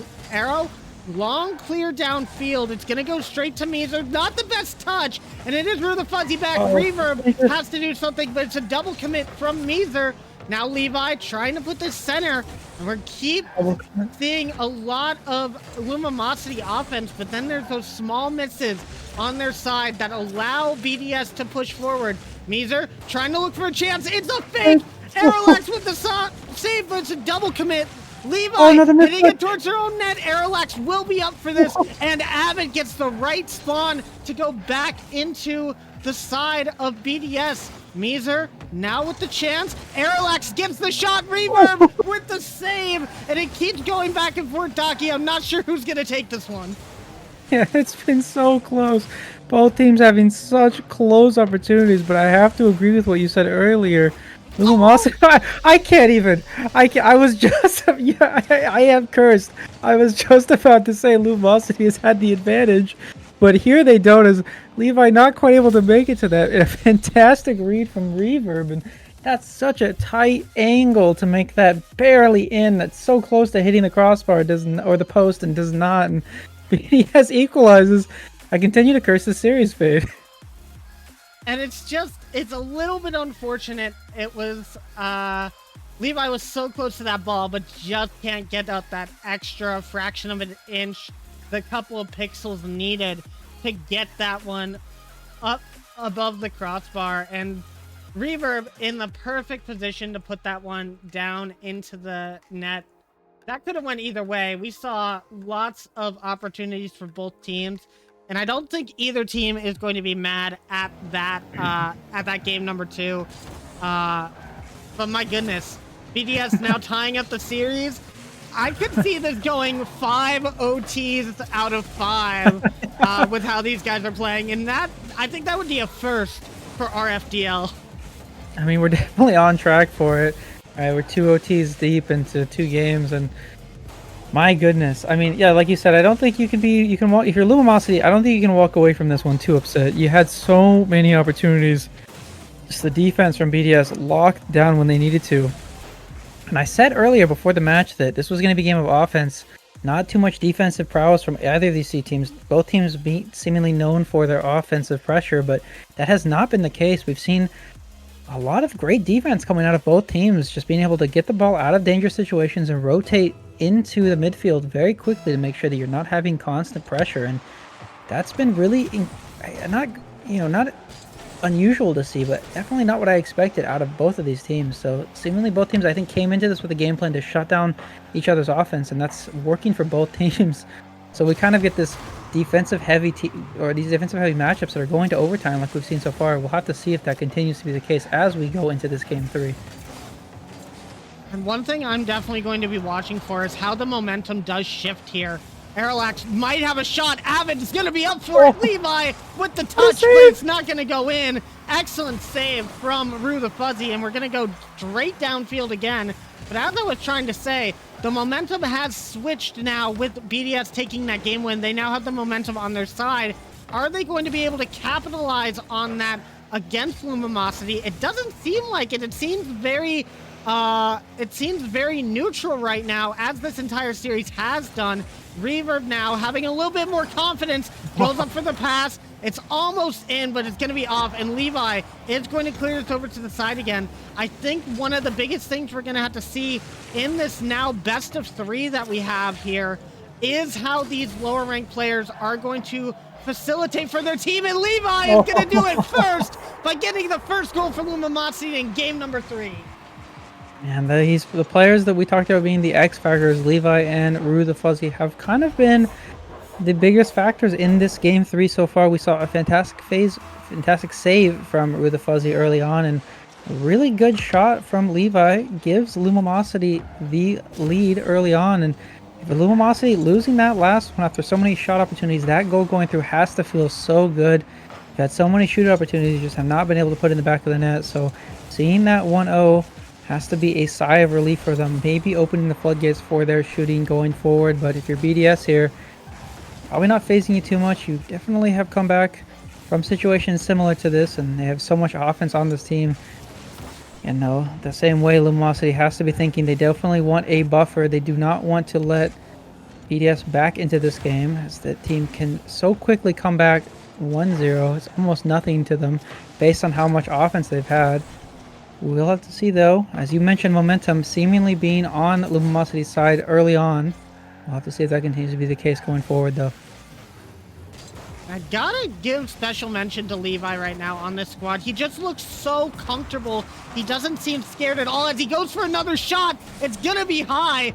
Dravid trying to get the touchdown, and Levi is going to keep this up. But as I was saying, like, when you get a lower ranked player mixed up with these higher ranks, usually you'll see a lot of hesitating, a lot of nervousness coming out from these players, but that is not anything that we've ever seen from Levi. He's so confident in every single challenge he makes, every single decision that he makes. All of his positioning has been spot on during this series, and he just, even after missing that ball at the end of the OT, he's still coming in with that same type of confidence, and you love to see that coming out from these players. Now, 2 minutes left. LumiMawcity still leading by 1. Meezer is going to get a touch over Avid. That is going to allow for a BDS attack here as bumping comes out. Everybody's in the corner. Reverb has the shot, and Aerolex is going to deny it. Avid with the clear, sorry. Another shot coming up from Aerolex. This time Ruba Fuzzy with the defensive masterclass, and we go downfield once again, but with a minute 30 left, Docky, Big Dragon Squad might be facing match point here. Yeah, and you might be right as Aerolex gets an absolute clanger off of the crossbar down. And I mean, like you said, the momentum seemingly on LumiMawcity's side as they've had so many offensive opportunities and they have been connecting. Such a good pass from Ovid on that one to make sure that Aerolex has a powerful shot opportunity. And if you're Big Dragon Squad, you need to shut down these passing lanes. They've had so many great opportunities off of these passing plays, and that has not worked in BDS's favor. I think that if you're BDS, you might try to counter that. Maybe go for some cut-ins. Maybe try to create some offense of your own off of these opportunities. They have not been going. We have not seen a lot of solo plays from LumiMawcity. So you're thinking, okay, they're probably going to pass it. Maybe make some adjustments. There is a little bit of time, not a lot though. They won't have a chance in Game 3 to maybe take the series lead, but as it stands right now, it looks like LumiMawcity is probably in favor to do so. And BDS, you might be trying to think of adjustments, maybe talk about this now, maybe start testing some stuff out, see if you can maybe find a crack in this LumiMawcity back third. But as it stands, BDS held to 0. For LumiMawcity, you have to be feeling good about that. And for BDS, something that I'm noticing is Aerolex scores once again another goal, taking them to a 3-goal lead, basically confirming that they will be winning this game number 3. Something I'm noticing from BDS is it really stems off of the card choice from Reverb for me. What I'm seeing from him is not as aggressive plays as we usually see. He's playing it a lot more safe, a lot more to the ground than we're used to seeing from them. And I just think that the confidence might not be there for them today, and that could be all that really matters in this matchup, as usually BDS has some very attacking, very aggressive heavy, very fast-paced shots that make you guess over and over again, and they keep up a siege kind of like X3 Tactics does. I'm not seeing that from Big Dragon Squad right now, and they're gonna have to figure out, if they're not able to do that in this match, what are they going to be able to change to actually get to a playstyle that is going to work against LumiMawcity, because so far this is not doing it for them. Yeah, I have to agree. I mean, you have to think a team as offensively powerful as this BDS team has been the last few weeks, being held to 0 in Game 3, obviously something is not working right. They're definitely not playing as good as they have been capable of doing so, and I'm sure they're going to be thinking of ways to maybe adjust to this LumiMawcity team, but we've seen BDS play a lot better than this. They definitely have the ability to do so, and we'll have to see if they're able to adapt here. As it stands though, right now, LumiMawcity looking fantastic. They have so much control over the pitch. They're passing the ball very well. They're not really letting any of these balls get too dangerous. There might be shooting opportunities for BDS, but every time it might seem a little bit dangerous, LumiMawcity is all over it. Yeah, I have to agree. And I will say, they have asked for, BDS has asked for a remake on the lobby, so we are getting that done right now, and we will be in the game very, very soon. But that is also something that you have to remember with this team, is while LumiMawcity is all NA East, you have an EU player and a West player on BDS right now. So both of them are going to be dealing with some sorts of ping issues to continue on. Now, I think we did find a little bit of... Oh, they're asking if maybe we get a remake, but it doesn't look like they're going to.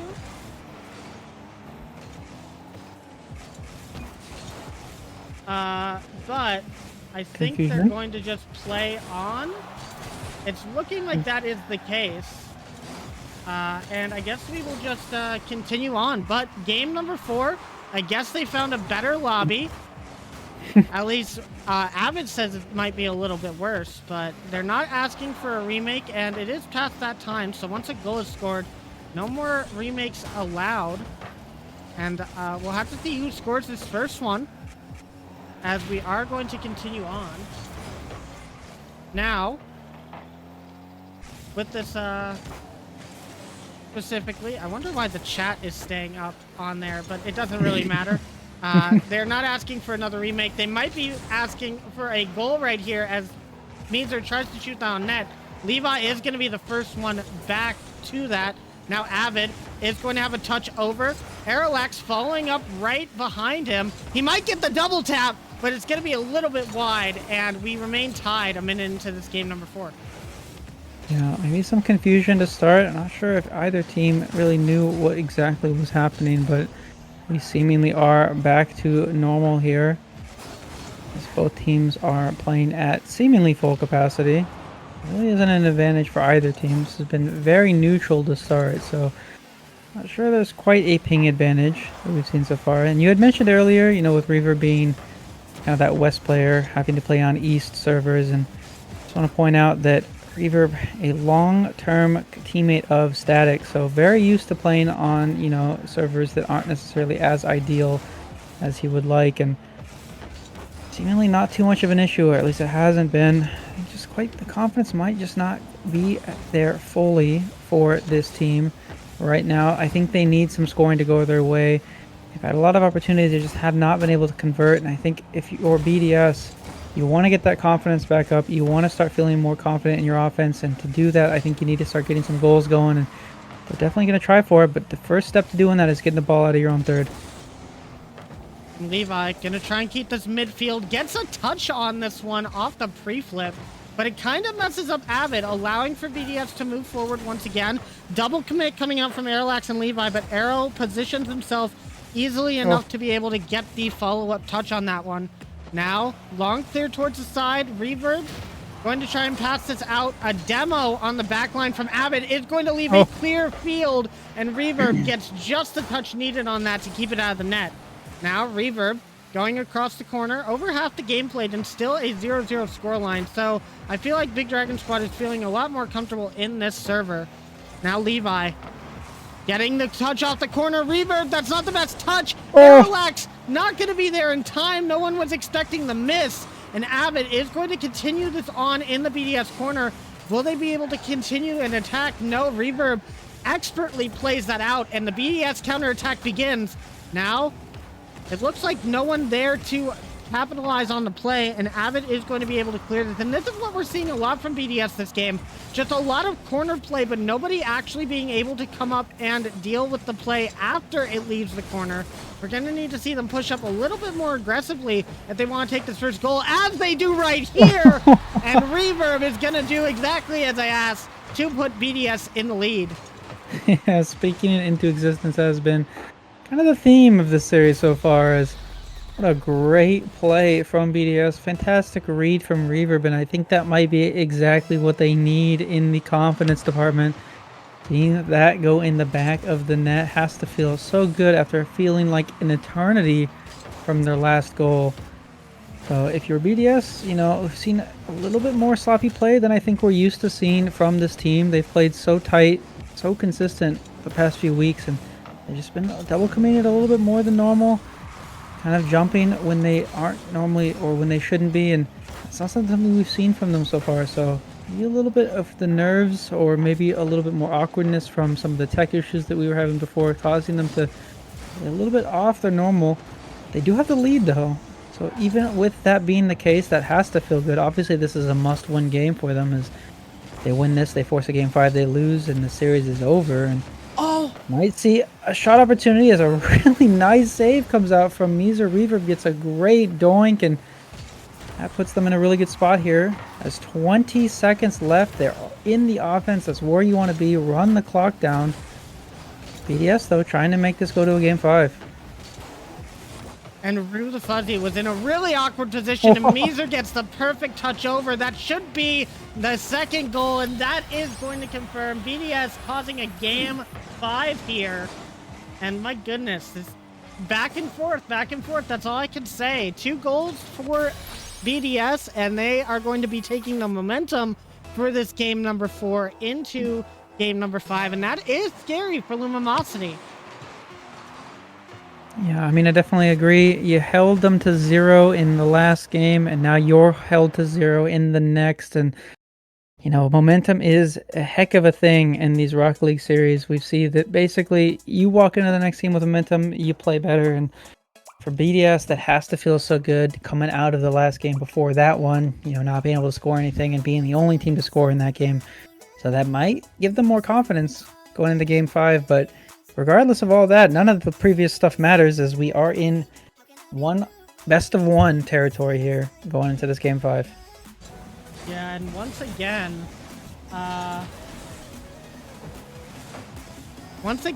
we're at another game 5 situation, and this, you knew that we knew this was gonna happen. We saw these guys playing at the start, and we knew it was gonna happen. But I'm trying to check the chat, but it looks like everybody is good with the lobby right now. So we are gonna go ahead and just keep this one going. And game 5 is going to be insane. BDS does have the clutch factor that we've seen from them multiple times already. But LumiMawcity, I don't know how many game 5s they've been a part of actually in the league so far. So this might be a newer situation for them, especially for Avid. I don't think he's had to go to a game 5 so far in the league yet. So we're gonna have to see if they have any nerves going into this. It doesn't look like it as they get this touch off of the kickoff. And now Meezer going to have this ball. It's going to be a double commit from LumiMawcity, but the save is there. Levi plays this one high. Really good job at feathering his boots there to keep up with the pace of that ball. Now a shot might come from Reverb, and if we start seeing him nail those, we might have to chalk this one up for BDS. Now, Avid going to start a counterattack, gets the corner boost, my bad.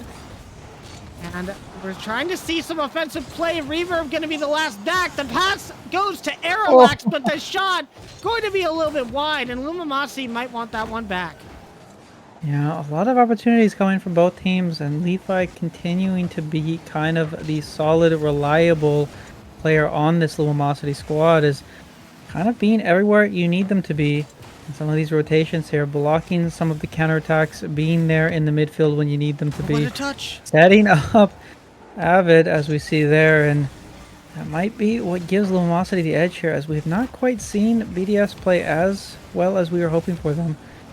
Again, we did have 2 overtimes back-to-back, and then we had 2 shutouts back-to-back, so it's been kind of interesting to see how this might go, but Aerolex will sneak one by 2, and I'm not quite sure what happened here on the defense here, Fade.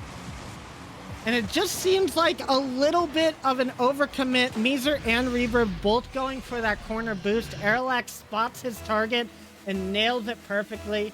And that's what we've kind of expected out of Aerolex throughout his career in RFDL. He's always been that one to make the closing shot, to make that one touch that's been needed in the back line or in the front line to get that on. And that's going to give you a bit more momentum if you're LumiMawcity. You're going to want to keep this lead, though, because BDS is so good at coming back from these deficits. We've seen them do it time and time again. Now Reverb trying to get it over Avid. It's not going to happen. Levi and Aerolex with the double commit, though. I think Aerolex had the shot, so that's going to leave LumiMawcity scrambling.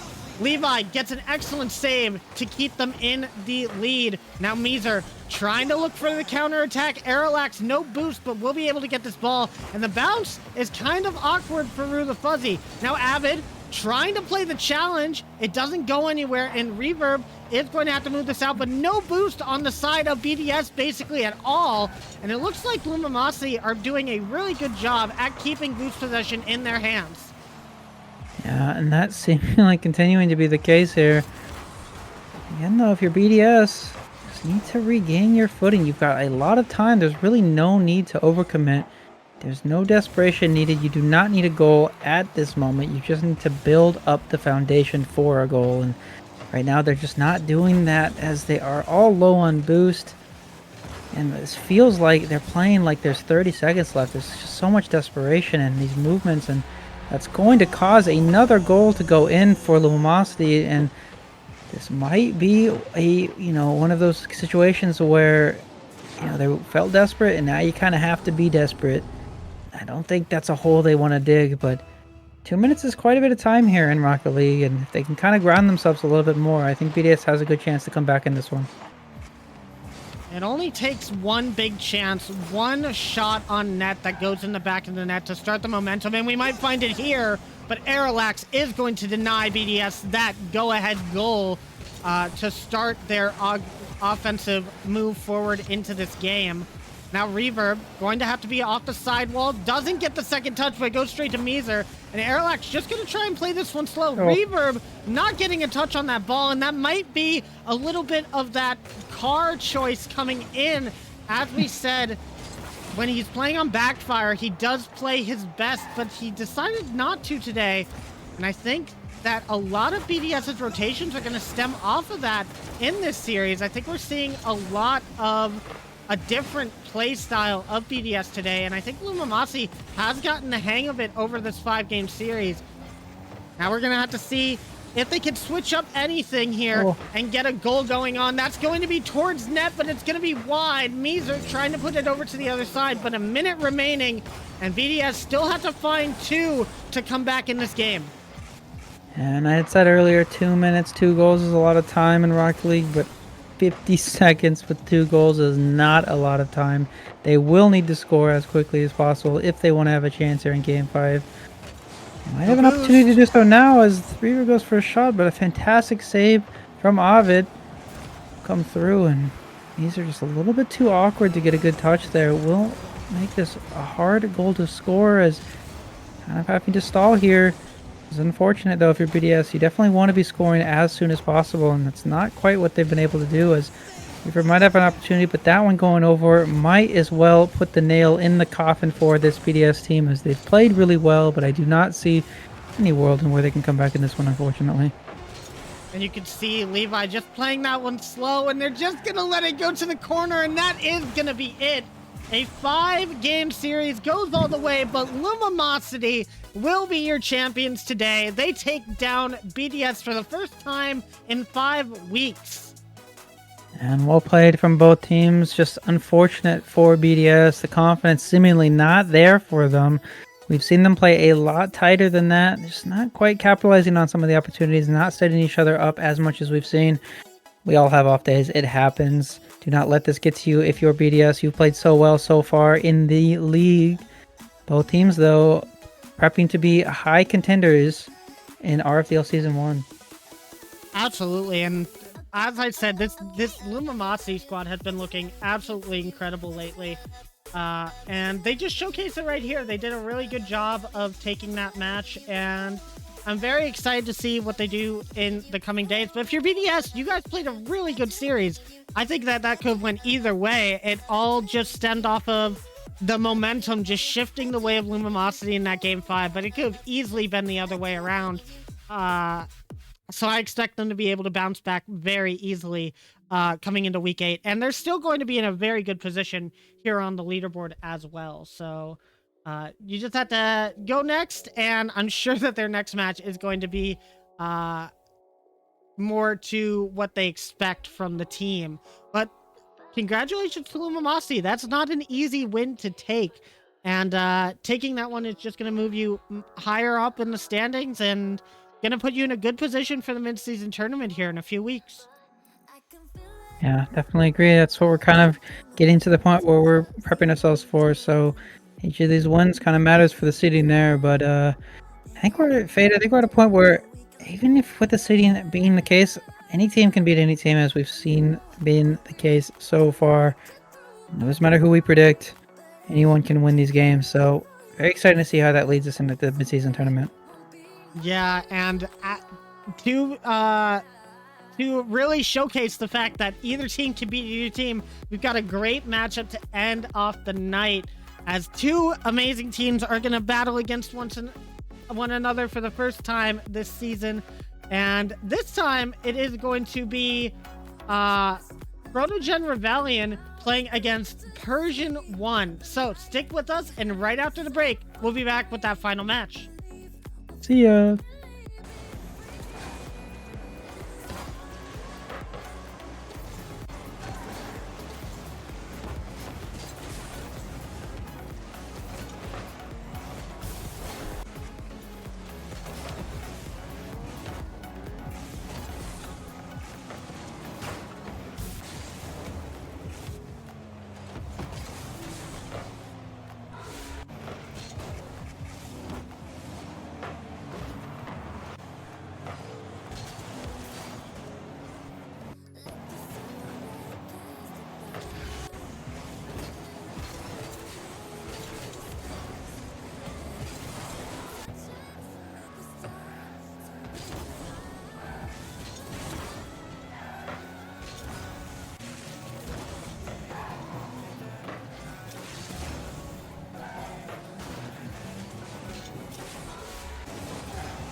for somebody to make memories in the bank forever in time.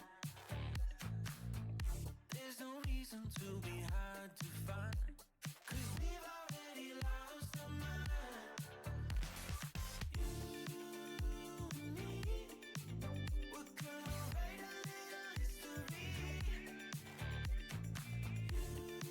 You and me, just show me love and then you'll see.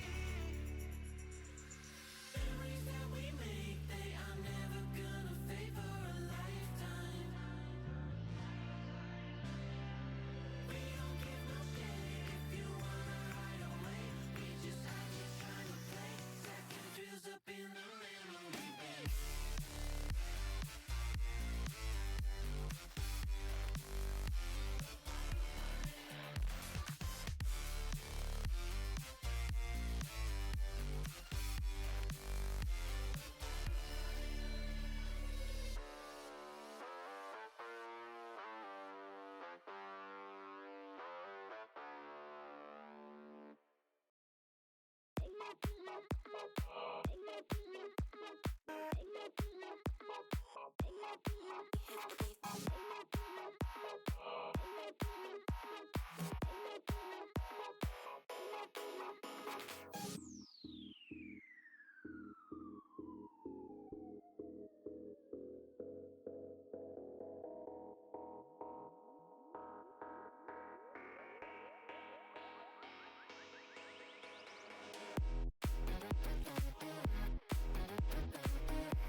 You know I make you feel good. And don't you wanna feel good, good, good? Sometimes I wish that we could go back before you got hurt, hurt, hurt. When before I was scared, now I'm feeling prepared. Don't you wanna feel good? Don't you wanna feel good, good, good? When you say you were leaving, I thought that you meant it. I played the victim, you start as indifferent. Hindsight comes standard with rose-colored lenses. Hate to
can make it as real.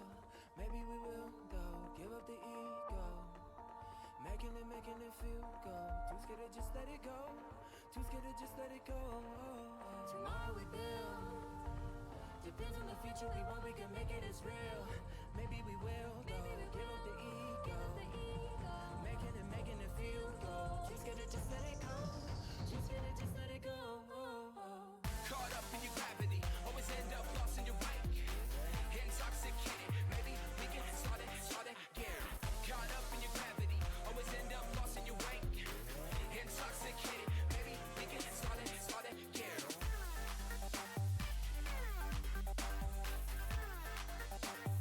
We can start again.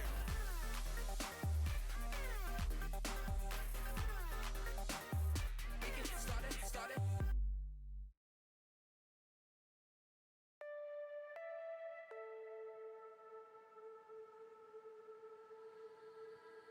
Close eyes and body see through. Time flies when I'm with you. Looming below the sun, holding me like a gun. Sweat and rain fall in a dream. Breath can wait eternity. Follow me through the clouds.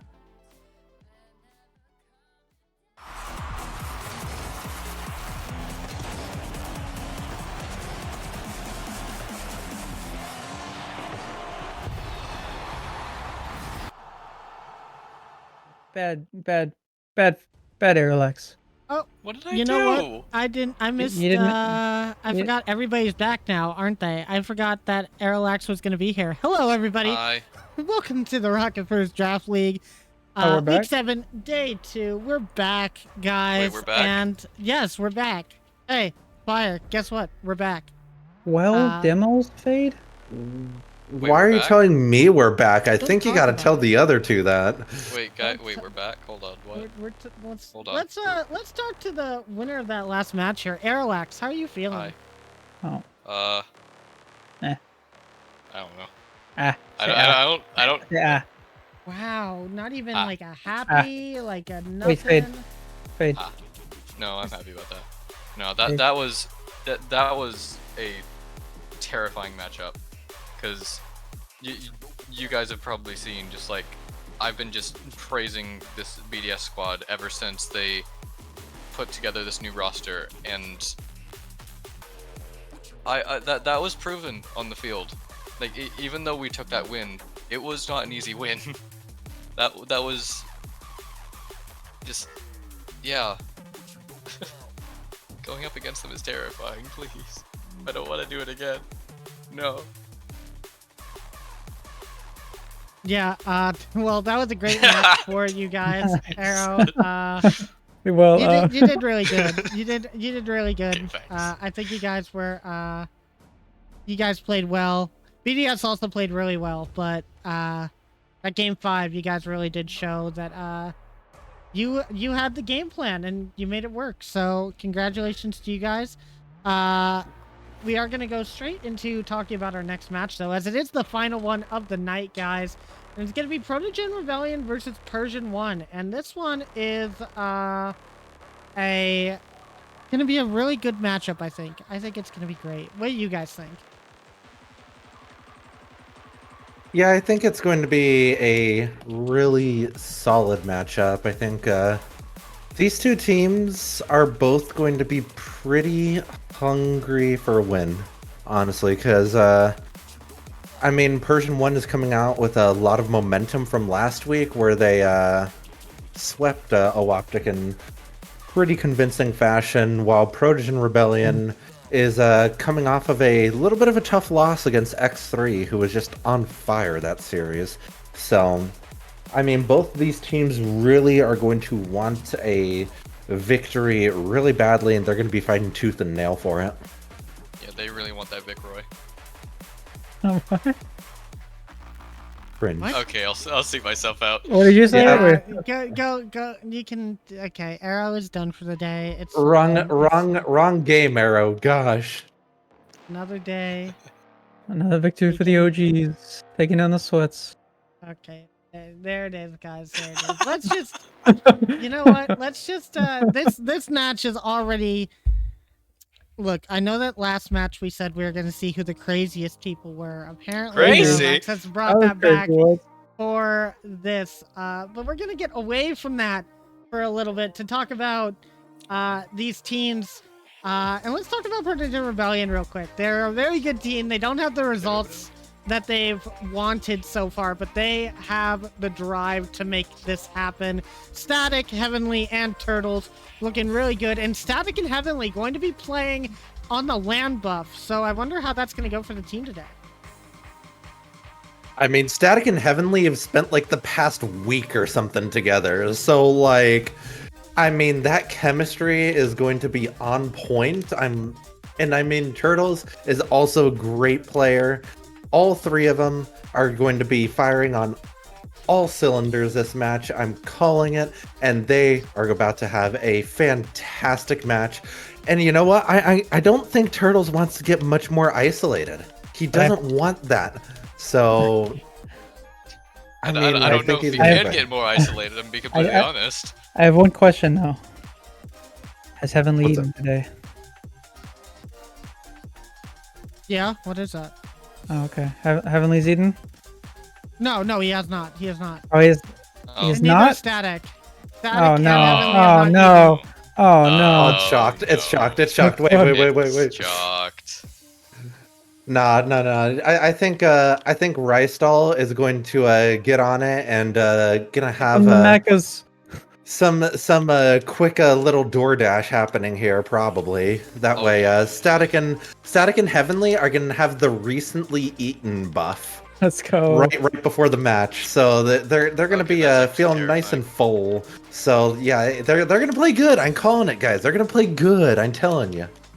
Yeah, the only issue that I'm kind of thinking of is that if they are willing to eat, like, whatever they're given there, will they lose their hunger for the win?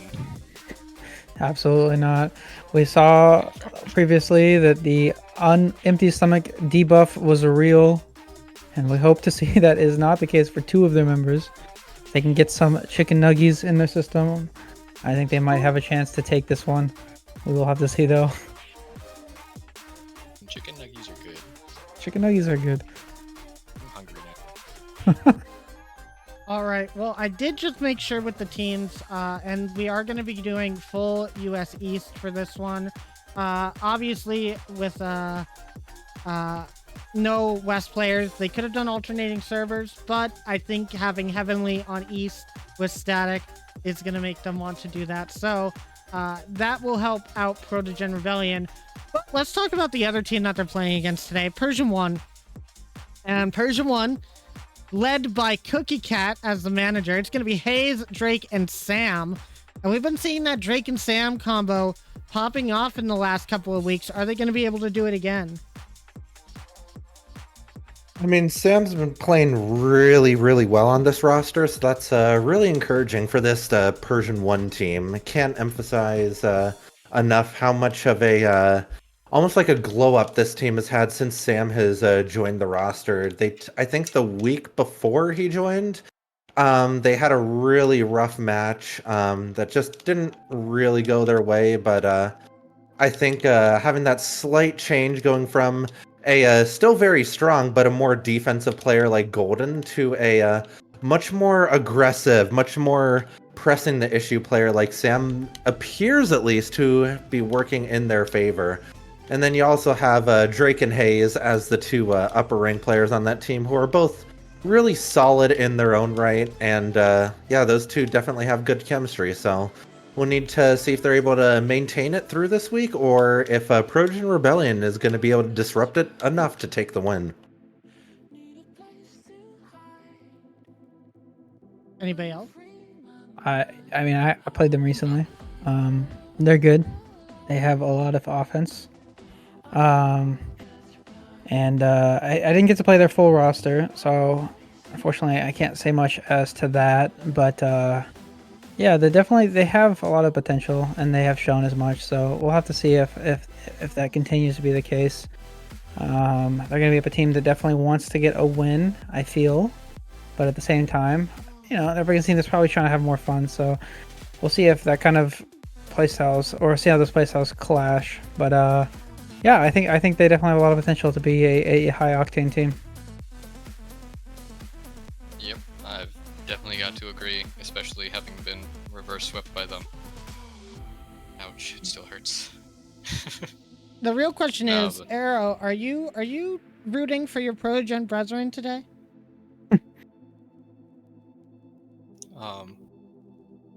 About that. Oh, apparently not. Apparently not. Wow. Right. Okay, Wow. okay, Wow. listen, Wow. listen. Wow. Okay, okay. He's a traitor to his You're own you're kind. you're, It happens. you're not casting this one, Aerolax. You're allowed to be biased. Nah, he's still going I Persian plead the one. fifth. I plead Wow. the fifth. Wow, Wow. he pleads the Wow. fifth. Well, luckily you can do that. But Dang. Listen, you know listen. what Okay, won't okay, help you? okay. Okay. Listen, okay. Like, Purrsion 1's a really good team, but Protogen Rebellion is also a really good team. But just, it kind of feels like the same case with Twisted Tales, where they're really good, but they just aren't quite getting the results that they want. Now, I am absolutely a believer that this Protogen Rebellion team can do great things, but I can't fully believe it until they actually start putting evidence down. I'm gonna be honest. I'm sorry. I'm sorry. Crazy. Crazy speak. Honestly, I'm no, I can sorry. respect that. I can respect that. But you know what's not going to help the case? Let's see what he predicted. Fire. Can you let us know what the predictions were? Yeah, absolutely. The predictions were a split case on this one, with 3 casters actually opting for Protogen Rebellion in this one. Across the board, all 3 of us chose different score lines for that. But Aerolax being the lone Purrsion 1 believer on this, he chose Purrsion 1 in 4. So 3v1 in terms of predictions, and we'll need to see who comes out on top. All right. Well, with that being said, guys, it is time to start our final match of the day. And we're going to see if Aerolax is right or if the rest of the desk reigns supreme on this one. Guys, it's the final match of Week 7. It is Protogen Rebellion versus Purrsion 1 in this final match to end off Week 7. Will Protogen Rebellion be able to get their next win on the board? We're going to find out right now. And it's sure to be a good one, Fade. Take it away. No, I was going to say I couldn't remember who I was casting this one with, but it is going to be Fire as we start off here. And I really like Hayes' preset to start us off. Maybe that'll give them some good momentum going into the first game, as obviously Rocket League is based solely off of presets and nothing else. Whatever makes you go faster. But they're not using Cristiano, so it doesn't count. So we're seeing some Protogen Rebellion offense to start us off. Static looking for a quick shot. Hayes is going to put this one away. And if we remember correctly, Fire, last week Hayes accidentally slept through their match. So we had Devil come in. And so I wonder if Purrsion 1 is going to be more used to the rotations with Devil than they were Hayes coming into an official match, and if that might throw them off a little bit. But Turtles is going to start us off with the scoring a minute into the game. Turtles does not want to be more isolated than he already is, hitting a very nice double right after, I believe it was Static, was really making Sam awkward in net. So that's a really good team play by both of them, both on just making Sam awkward and then getting a really good shot to finish that off. But yeah, I mean, Hayes, he's a cat. Sometimes he just gets a little eepy, okay? You should know about that, Fade, all you cats with your sleepiness. But hopefully he's no longer sleepy and he is able to play to his full potential. As we see, Drake is going to hit it towards the middle. That's dangerous, and Hayes showing up to finish that one off. Clearly not too eepy going into this match. And Heavenly just accidentally getting bumped there by the offense, and that just puts them in a rough position to try and get that save. Not going to be able to find it, and we are all tied up with 3:44 left on the clock.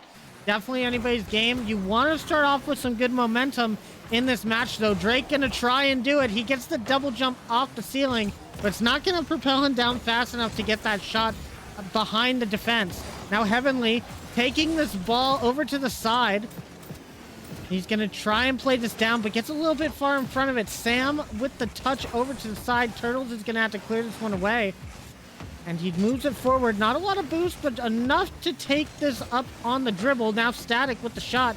Gonna be off to the corner. Heavenly with a well-placed shot. And that's gonna be the second one for Protogen Rebellion.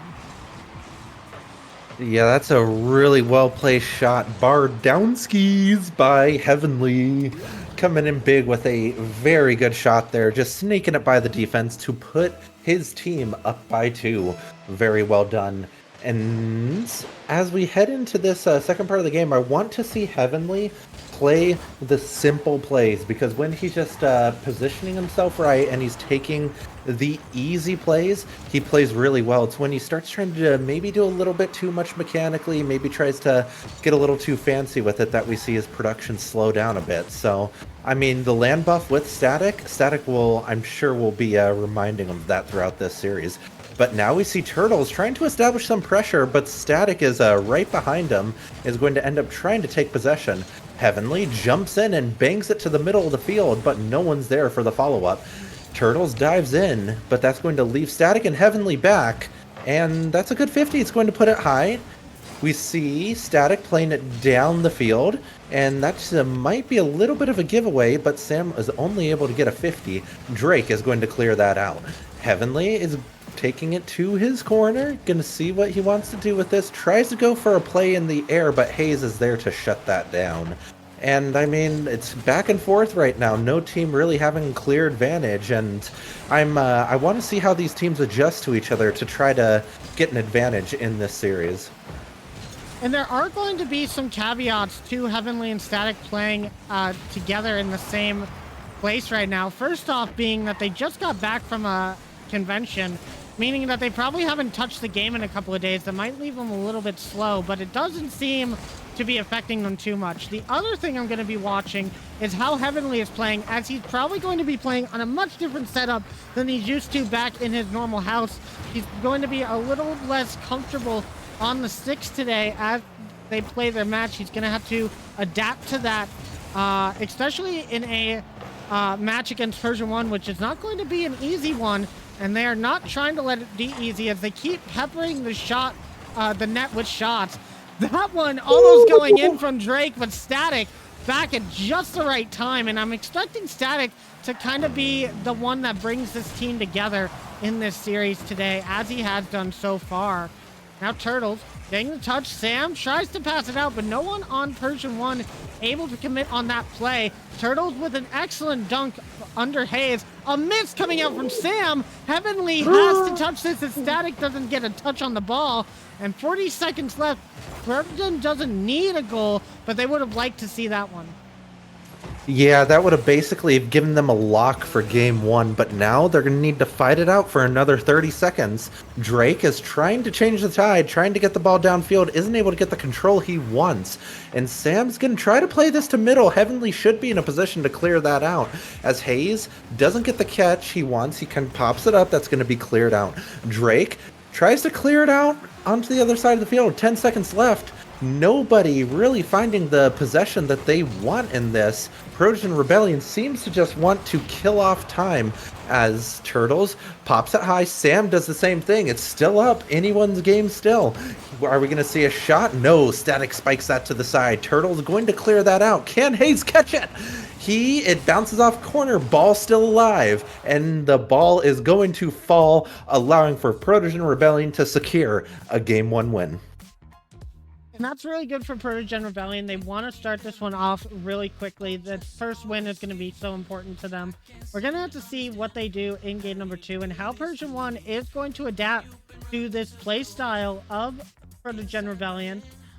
As we said, these teams are both really good, and Protogen Rebellion in itself has been getting up to game 5s against a lot of these other teams, but they just haven't been able to get across the final finish line with that one.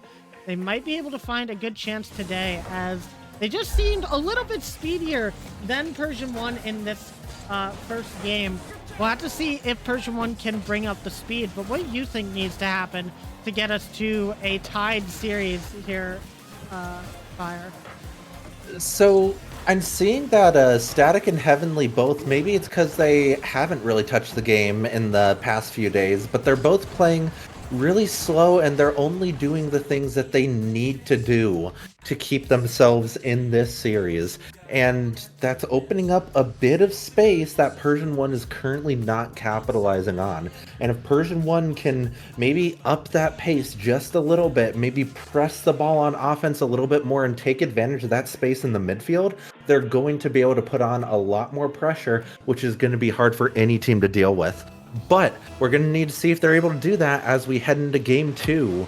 The kickoff is neutral, which is going to allow Sam to get a boost grab. Static's going to play it onto the Purrsion 1 half, though. And now we're seeing both Heavenly and Turtles sit back. Turtles tries to get a catch, unable to do so, though. Heavenly goes to corner, which is going to force Turtles to make a save. Sam trying to play it middle. Static is going to play it kind of in a place that's a bit beneficial for Protogen. Well played for him. Now we're seeing the ball on Purrsion 1's half. Static trying to get it mid for his team. Opts to go off a ceiling, gets it over one. Turtles going for the shot, unable to put that home. Now we see Hayes getting the ball into corner, trying to play it around that Protogen Rebellion defense, which is known to be really solid. And they're able to keep a bit of pressure.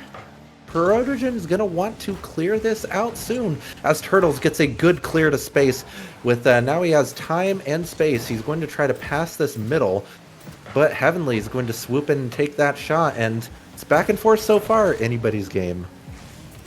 I'm seeing a lot of offense from Protogen Rebellion, but we're not quite seeing it be very threatening on the Purrsion 1 net. Now a threatening shot appears for Purrsion 1, but Static will be back to get that in time.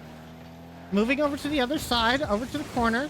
Not a lot of action happening here. Maybe Drake, though, going to get that first goal for Purrsion 1, and that's just an execution to whiff on the side of Protogen Rebellion. Static just too far in the back of the net to get the angle on that ball. 3:33 remaining. Purrsion 1 go up by 1 in this game number 2. That is going to be crucial for them to take this to a game number 3. Yeah, Purrsion 1 does not want to fall behind against Protogen Rebellion in this series. That would be really demoralizing for them, and I'm not sure how that would affect their mental going into the second half of this series. But they are doing a good job of trying to neutralize this series right now as Drake puts yet another one in. Drake appears to be playing really confidently, playing with that fully Grand Champ rewarded out car right there, which is always good to see if you're a Purrsion 1 fan. And that was just a classic Sam to Drake combo. You could see that Sam realized Static didn't have any boost on the back wall, went up at just the perfect moment to get that around, and then passes over to Drake, who's easily going to be able to nail that shot. And if you're Protogen Rebellion, you're going to need to make sure you conserve some boost for some plays like that. And you're going to want to make sure that your defensive rotation is looking a little bit cleaner, because so far we've seen twice now in this game, Protogen Rebellion pushes a little bit too much on offense and leaves their backline completely clear. Not going to be wanting to see that continuing on. Now, the pass over, but Heavenly not going to be able to touch that ball, not having the boost for it. Static is going to be up, and Sam is going to put this one straight down away from any sort of net opportunity, but Hayes, kind of dangerous touch there, putting it in front of their net. Heavenly is going to get the dunk, and we continue on the Purrsion 1 side. A good shot from Static, but it's going to be too slow, and Drake able to turn that one away. 2:22 left, and Protogen Rebellion need 2 still. Drake able to put that one away. The bump comes out, and not going to be able to find it. Still on the goal line, but no one from Protogen Rebellion going to be able to clear this one into the net, and Purrsion 1 might get away with this offensive push that Protogen's come on for, but Static is going to put that over to the corner. As I say it, the caster curse comes out, and Protogen Rebellion now at a 1-goal game.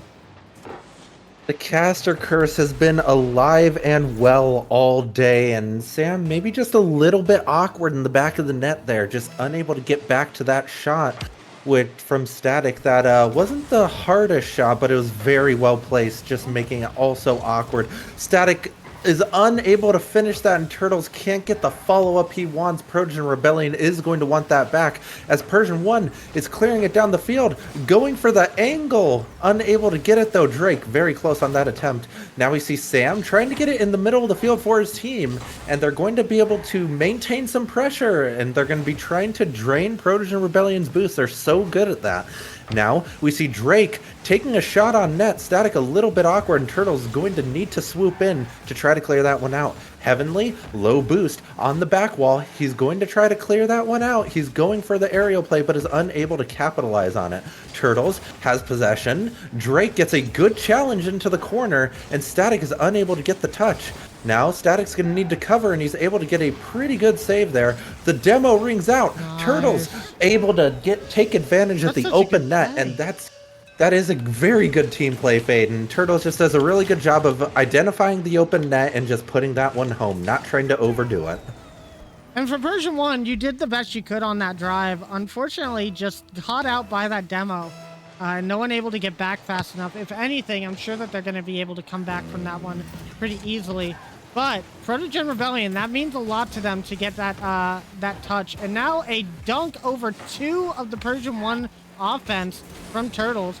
That's going to leave Sam in an awkward position. A demo coming out on Hayes, and Turtle is going to be able to clear this one over to the side.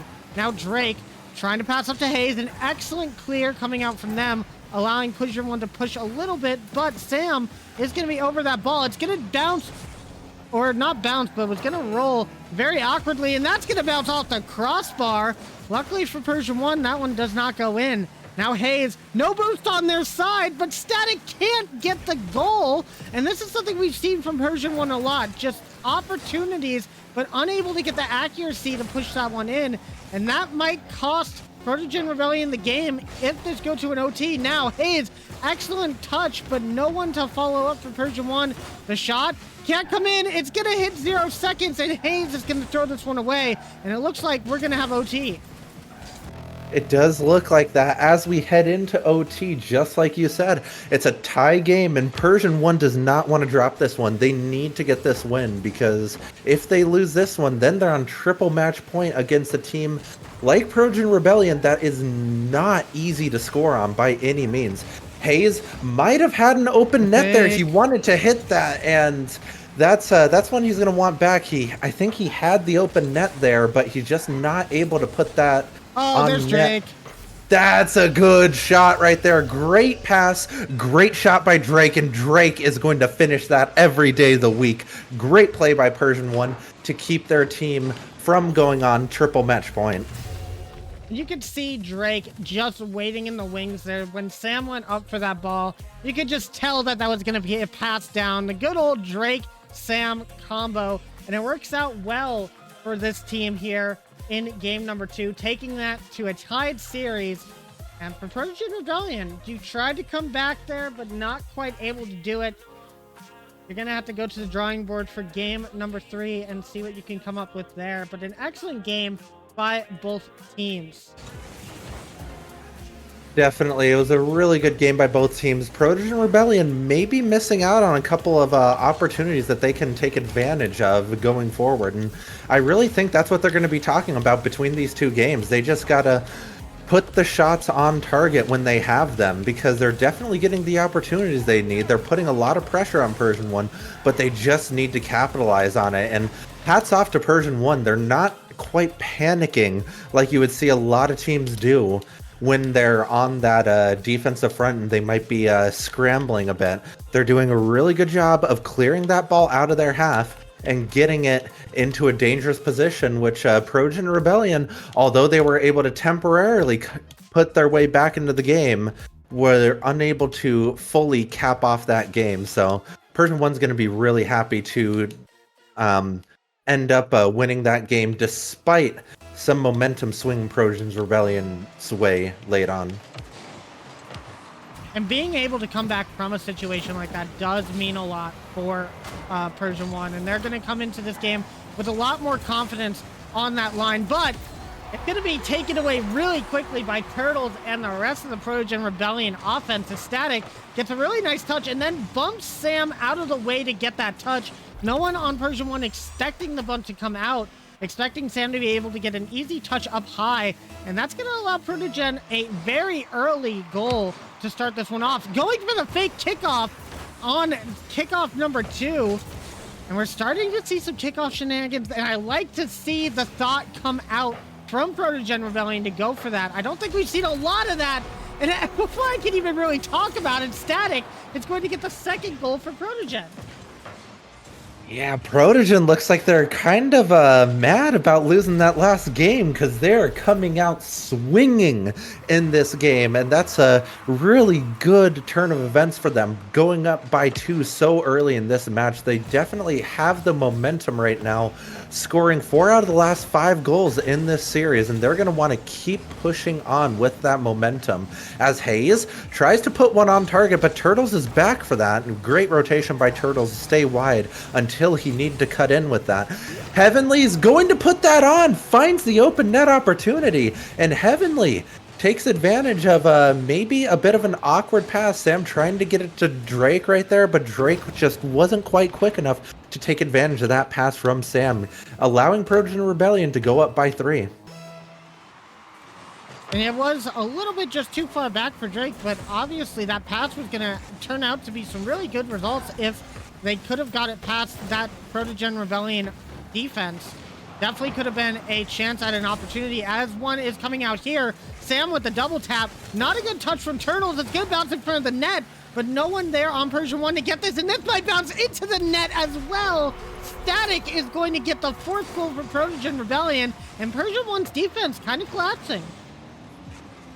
Yeah, that's just really unfortunate. They're just not able to quite get the touch on that ball to clear it to the side. And I mean, that's just an open net for Static. He's going to hit those more often than not. So great play by Static. Now, a pretty favorable kickoff for Protogen Rebellion. They should have possession on the Purrsion 1 side of the field, but maybe a double commit there, making it a bit more awkward than what it needed to be. Hayes almost connected on that really nice angle right there, and that would have been an impressive shot if he was able to hit it.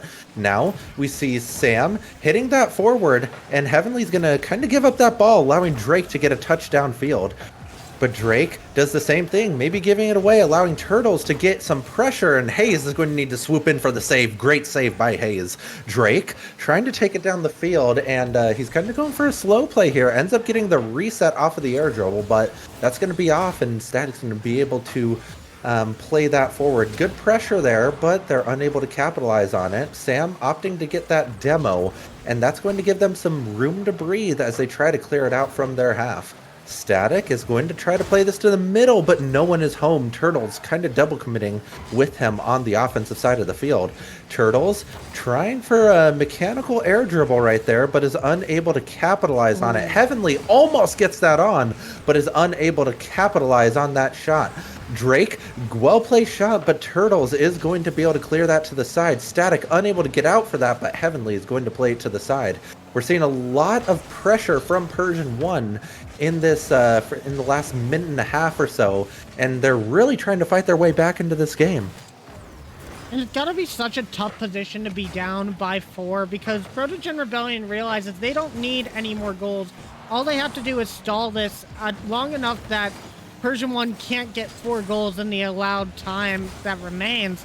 And they're doing that very simply by just going for very simple challenges, very simple aerial reads, maybe a shot or two every so often, as Turtles just did there, but they're not playing it too aggressive. Meanwhile, that's forcing Purrsion 1 to play this more in a hyper-aggressive style, and that's going to put them a lot of give them a lot of chances to be out of position, push up too far on the play, and that's what we saw earlier on in this game. Just a few overcommits on that offensive line, allowing for Protogen Rebellion to get this lead. They might get another one. Turtles with an excellent touch, and Protogen Rebellion just can't stop scoring. I mean, I'm sure Protogen Rebellion won't be complaining about that because they have a little bit of ground to make up for with that goal differential there, because they need to keep themselves under, they're going to be trying to improve that since all of the teams are a bit close in terms of the standings. So I'm sure they won't complain about getting all these extra goals, even if they don't particularly need them. And if you're Purrsion 1 in this circumstance, you're going to be trying to do anything to get a little bit of momentum going your way into a Game 4, because they are not going to want to end up being in a situation where they just had 6+ goals scored on them and they had no answer for it on their own offensive half, as Hayes almost own goals it there. But Sam is going to be back for that save on an unexpected touch, which is very nicely played by him. Turtles is going to try to put that on just high, though, and Protogen Rebellion still laying on the pressure, giving Purrsion 1 no room to breathe.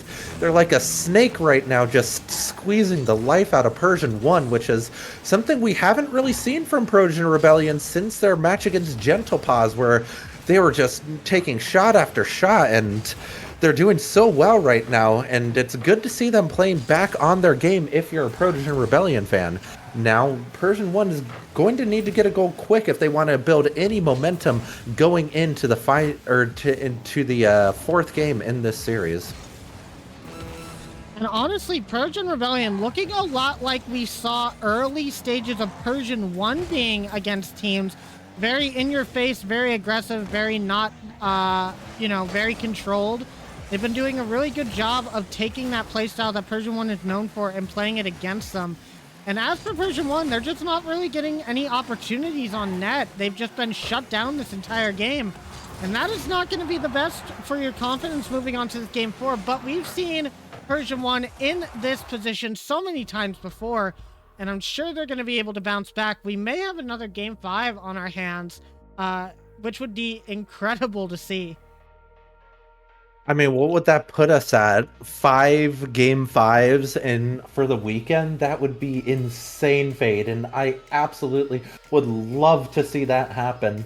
Because I mean, 4-game series and another 5 Game 5s, that would be quite the exciting weekend. And I mean, if there's going to be a team that's able to push this Game 5, it's going to be Purrsion 1. They are a quality squad, and they just need to maybe get a little bit more favorable 50s on their own defensive half. That way they can get some offensive pressure and work that ball down the field. But that was really kind of a one-sided affair. Protogen Rebellion just fully taking that game over, and they just looked really comfortable in their rotations as they just whittled away at that Purrsion 1 defense. And something I noticed while looking at a lot of these replays is a lot of these opportunities for Protogen Rebellion are coming off of spacing issues for Purrsion 1 right now. They do have good offensive pressure, but when it comes to their spacing on defense, they've just been a little bit too far apart from each other, and that's been leading to situations where no one can get back to the ball in time. And we're going to have to see if they can fix that going into this game number 4. Now, Protogen Rebellion going to be on double match point. They're going to want to end this one quick, and they might get the chance right here, but Drake is going to be able to put that one away. Good save coming out from him, and for Purrsion 1 fans, you're going to want to see them score quick. Hayes, with the shot, not going to be able to find it past the defense. Heavenly just going to try and play this one slow. Gets it past Drake. Static is going to take control.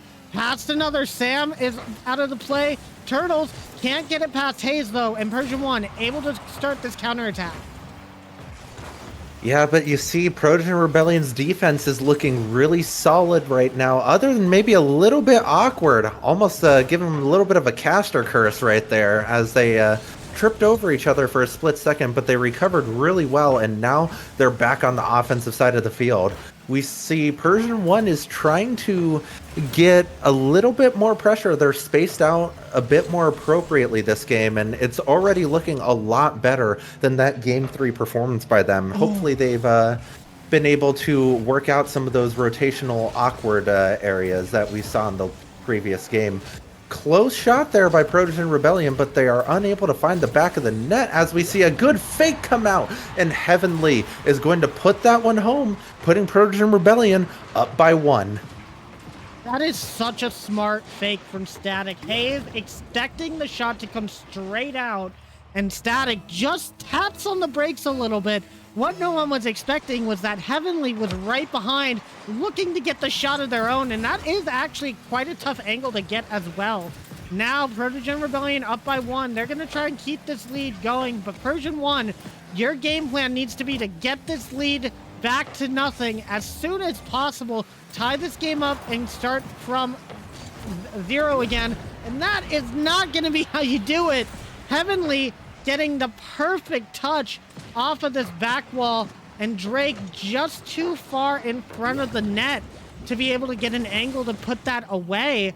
Protogen Rebellion up by 2 really quickly, and we're starting to see what happened in Game 3 start to happen again. Yeah, Purrsion 1 was looking pretty solid for the first minute or so of this match, and now their rotations once again are just looking a little bit more awkward than what we're used to seeing them be. Now they have a chance, and that's a good 50 right there by Hayes. He's really strong on the offensive half of the ball. That is his specialty. And a little zap dash to keep his momentum going forward and allowing him to keep control of that ball. That was really good and much needed to get that speed, especially with 0 boost in the tank. And that is going to give Purrsion 1 a little bit of momentum that they probably need to start this one. As we've seen, they are a very momentum-based team, and they can play really well once they start getting in the driver's seat. But it just seems like Protogen Rebellion has not been allowing them to play that playstyle that they've been so good at. However, this might be fortuitous for Purrsion 1. It's going to be a long pass back to Drake, as Sam almost gets the Psycho not near his own net, but at least onto his team's side. However, that's going to be a miss from Purrsion 1. Turtles is going to try to play this one, but Sam plays that very patiently and is able to clear that out.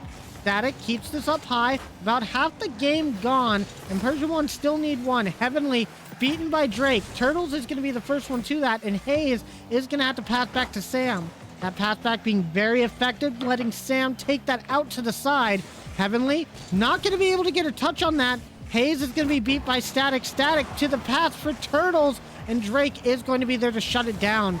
Now Turtles, not a great touch, and Drake is going to be able to move that one forward. Hayes able to move up off of the ball, touch from Heavenly there, but not really able to move it forward too far. And Heavenly going to get a chance to move this back to the Protogen, to the Purrsion 1 side. My bad. I mean, yeah, Purrsion 1 is looking a bit stronger now after that goal. They're looking to be able to control the ball just that little bit better, and that's working out in their favor. They're not really allowing too many super threatening looks by Protogen Rebellion to come out within the past minute or so.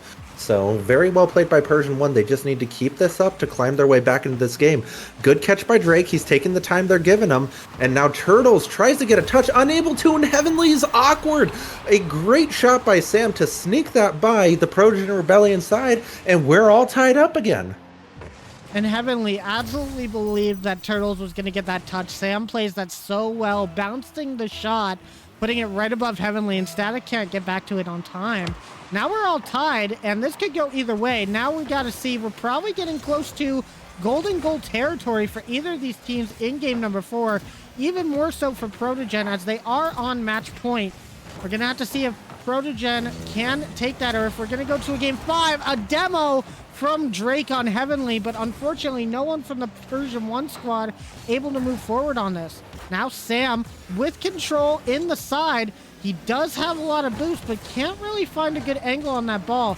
Now it's going to be to Hayes. Hayes puts it down, gets a second touch on it, but it's going to be too high. Drake not able to move forward. Heavenly, not the best touch, but it is going to be right back to Static. But you can see not a lot of boost on the Protogen Rebellion side. Heavenly does get the dunk on one, and Hayes is going to be able to move it out. 30 seconds remaining, less than that now, as time keeps ticking down. Turtles is going to play this one slow in their corner. That's going to be a bit awkward for Protogen, but they are able to clear it. Shot opportunity for Turtles, but Hayes is going to put it off to the side. 10 seconds left, and the ball is still high in the Purrsion 1 half. Drake has a chance. 25 boost. What can he do with it? He tries to get it down to Sam. Sam with the shot, and Heavenly with the save to go to OT. And that's a clutch save by Heavenly. Really good positioning from him to be able to cut that off. But that, once again, for the second time today, we see an early overtime ending as Drake just knifes in off of that pinch to the ceiling and sneaks it by Heavenly. That is a fantastically placed shot from Drake. There wasn't a big window, but he's able to sneak that in and put his team into a Game 5 situation. And 5 Game 5s on the weekend. We've played almost the maximum amount of Rocket League that we could in these past 2 days, and I love to see it. All these teams so close once again. This could go either way, and you gotta give props to Drake for positioning himself perfectly to get that shot off of the kickoff. Those kickoffs are going to prove really crucial in this game number 5 if Purrsion 1 want to take the win here. They're so close. They're starting to ramp up the pressure. We're going to need to see Protogen Rebellion try to ramp up a little bit more of their own if they want to take this. But I'm so impressed by seeing what both of these teams have brought to the table today. It's definitely been impressive, but time and time again, we've seen Protogen Rebellion getting an early lead in a series and then falling to a Game 5 and ultimately dropping that Game 5. And you have to wonder, is that weighing on their mind right now?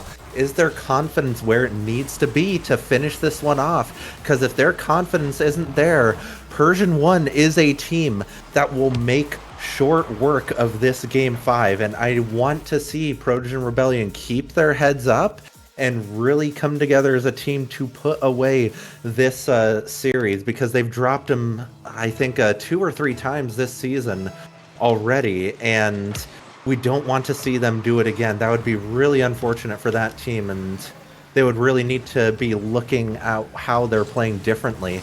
But we're seeing some good things from early on as Turtles secures an offensive possession from them, unable to get the touch to follow it up. Heavenly trying to get a touch, unable to make it effective though, as Static gets dunked there. Turtles gets a 50, it's going to pinch across the field, and Heavenly is going to try to get the pinch, unable to do so though. Static is going to need to clear that out.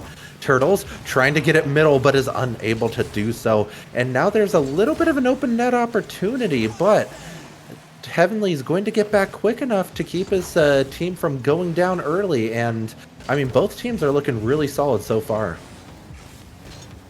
We saw a really good opportunity come out from Sam. He tried to get the smallest skim on the ball just to get it over Heavenly. Not going to work out. And now a demo on the backfield. Sam might not be in the right position, but an excellent recovery from Sam to keep that one out of the Purrsion 1 net. Now Heavenly with the touch, not going to be able to get a second one. That's going to leave Protogen really awkward on that ball, and they're going to have to rotate around, and that's something that we're seeing a little bit. Heavenly might start having a couple of nerves in this game number 5. Now, Static having to get up for that ball. He has done so, and Turtles is going to move this one forward. But as I was saying, I'm starting to see a lot more reliance on Static and Turtles in these last couple of games. Heavenly starting to find struggles finding his own way into this match. Now he might be able to find a pass out, but it's going to be past Turtles. Static is going to be there in time. 3:18 remaining, and we're still all tied up to start this Game 5. With that roster, I want to keep seeing Protogen Rebellion keeping their defense strong like they have this game. They are going to need that, but I also want to see a little bit more offensive pressure. They're opting for these slow plays a lot, but they're not really getting a whole lot in terms of effective, like really dangerous shots on target, and I think they're going to need that against this Purrsion 1 roster. As Static tries to put one on, it just doesn't have the power, and Hayes is going to be there for the save. Hayes is trying to get some pressure. He's going to try to put that middle, but Turtles clears it middle. A little bit dangerous, but Static is once again the defensive stalwart we all know him to be, is able to get the save on that. Static gets a good fake, but is unable to follow it up as Turtles gets bumped. Turtles is going to try to clear this out. He gets the pass over to Heavenly. Heavenly able to get a touch. Drake trying to clear this back onto the Protogen Rebellion side, and he's going to be able to do so, but only for a moment as Static clears that out. Static is going to want to try to pass that middle, is unable to get the touch though. Fortunately, both of his teammates are back. Heavenly unable to get a touch, but Turtles gets control, which is going to allow Heavenly to take it out of his own corner. Heavenly going for the shot off the ceiling. Good play by Heavenly, but that's going to be shut down by the Purrsion 1 defense. And I mean, it's still just back and forth, back and forth. We're seeing it time and time again with these two teams. It's all deadlock 0-0. Neither team wanting to overcommit on a ball and give up the tie game here and give any sort of advantage to their opponents. And I mean, we're seeing it back and forth once again. Turtles trying to play that into corner, but no team having a clear advantage in this one quite yet. Heavenly just got an amazing touch. He actually took it away from a teammate, but it actually goes right back to him. And if he didn't get that touch, that was going to be in the back of the Protogen Rebellion net. And that is something you got to worry about as an opportunity comes out from Static, and Drake with the save. Any defensive mishap could spell the defeat on the series for each of these teams, and they have to play Rocket League so perfectly right now, not with any touches. Make sure that your rotations are so clean. Static looking for the double. It's gonna be out off to the side, and with a minute remaining, we're still tied up. Turtle's not in necessarily the best position. Heavenly had to turn in on that. Hayes not going to be very good position-wise as well. Kind of awkward on that ball, but no one able to take the shot from Protogen Rebellion, leaving us at a tied game once again. Static tries for another shot, and he's not going to be able to get that. Now Heavenly, big beat on one. Turtles goes up for the touch. It's going to be up on top of the net, and Heavenly is going to get the goal. 31 seconds left, and Protogen Rebellion have the lead. I mean, that's a huge play from Turtles to put that on net and force Purrsion 1 to make an awkward save, and Heavenly just in the perfect position to put that home. That is a beautiful play by Protogen Rebellion, and that's just going to give them an advantage late in this game that's been very defensive heavy. But I mean, I just want to recognize really quickly, Static has made so many huge plays in this game 5. It's been absolutely bonkers how many crucial plays he's made, which is keeping his team in this match. Now there's 10 seconds left. Purrsion 1 needs something fast. It drips in front of their net, but they're unable to follow it up. Hayes going for the mechanical play here, tries for the flip reset, unable to get it, but Drake is going to have a shot. Hayes saves his team's shot. He didn't need to do anything there, but he trolls it. That's so unfortunate for Purrsion 1. They had the tying goal at the end, but they just... maybe a little bit of a mental lapse there is going to allow Protogen Rebellion to take their second win of the season, and I don't know what to say to that, Fade. Please help me out here. Disaster strikes at the worst time for Purrsion 1 there. Drake had the shot, and you could see the thought process that Hayes was going for. They didn't expect Drake to get the shot straight on, and they wanted to get out of the way. So what's the best way to do that? Go for the squishy exit on the top of the net. Unfortunately, it's in the exact same spot as the shot comes out, and that could have been an OT. That could have went either way. But Protogen Rebellion are going to thank their lucky stars that hit the ground, and they are going to take the victory today. And if you're Purrsion 1, you're gonna look back on that one. You're gonna be like, this was a game, this was a series that was winnable.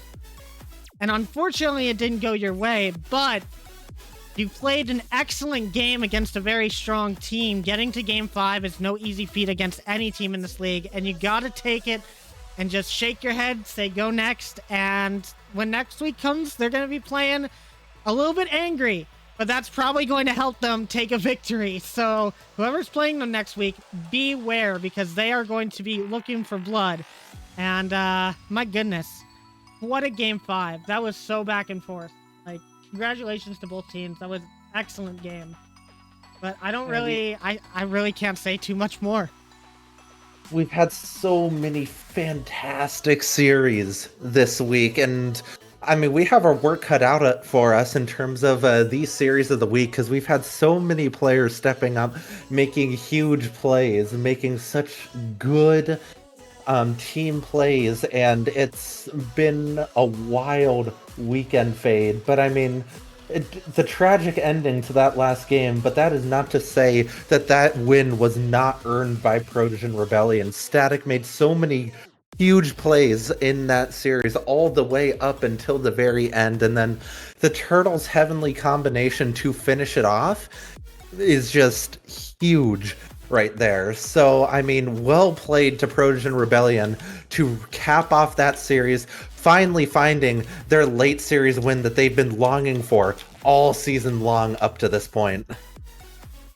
And people are asking to see a replay of that. Runeski's asking to see a replay. I will just let them watch till the end of the day. Obviously, we'll have our replays in at the end of the day. It'll be the last one in there, so you'll be sitting there, but you'll have so many awesome goals to look at and see from all the teams that played today. And my goodness, that was such a good game. That was such a good series. We've had great series today. 5 out of the 6 of our matches this weekend went to Game 5 and 1 to Game 4. So we've almost played the max amount of games that we can in a weekend, which is incredible to see. And I just love to see that the league is so close to one another.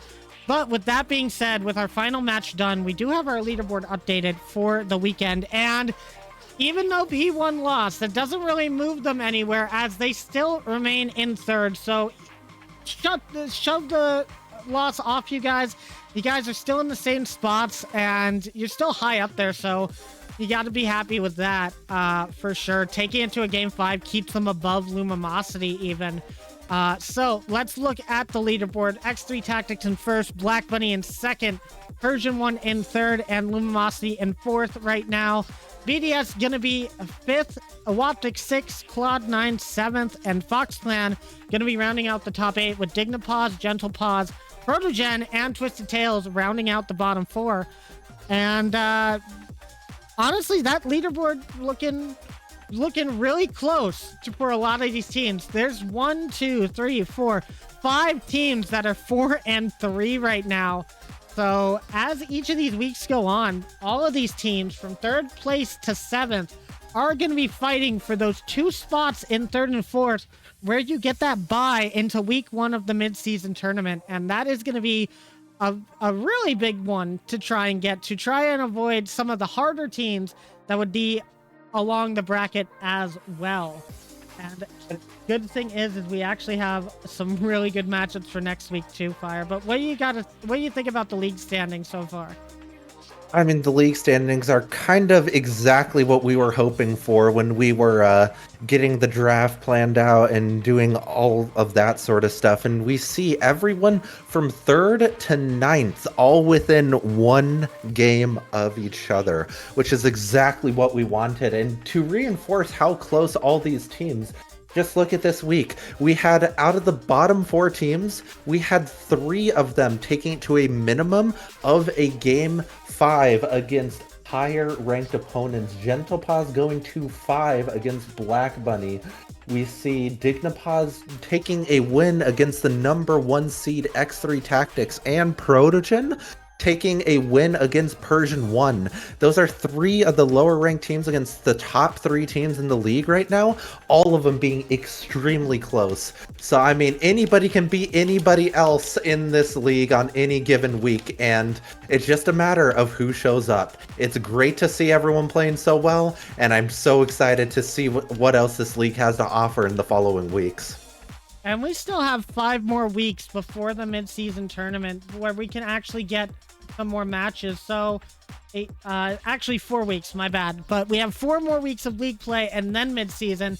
And week 8 is full of some bangers as well. We have Cloud9 versus Gentle Pause, Twisted Tails versus Protogen, Big Dragon Squad versus Awaptic Gaming, Black Bunny Gaming versus LumiMawcity, Purrsion 1 versus X3 Tactics, and Dignapause versus FoxClan. I'm so excited to see all of these matches over the next week and see where these standings end up at the end of next Sunday.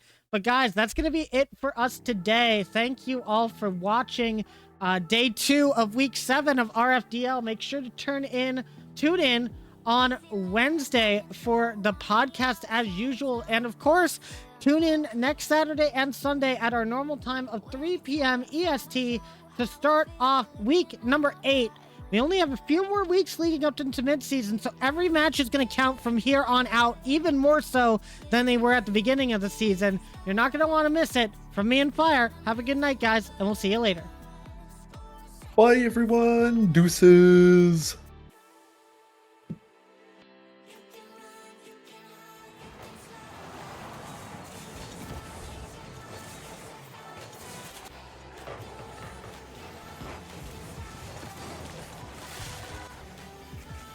Okay, what are we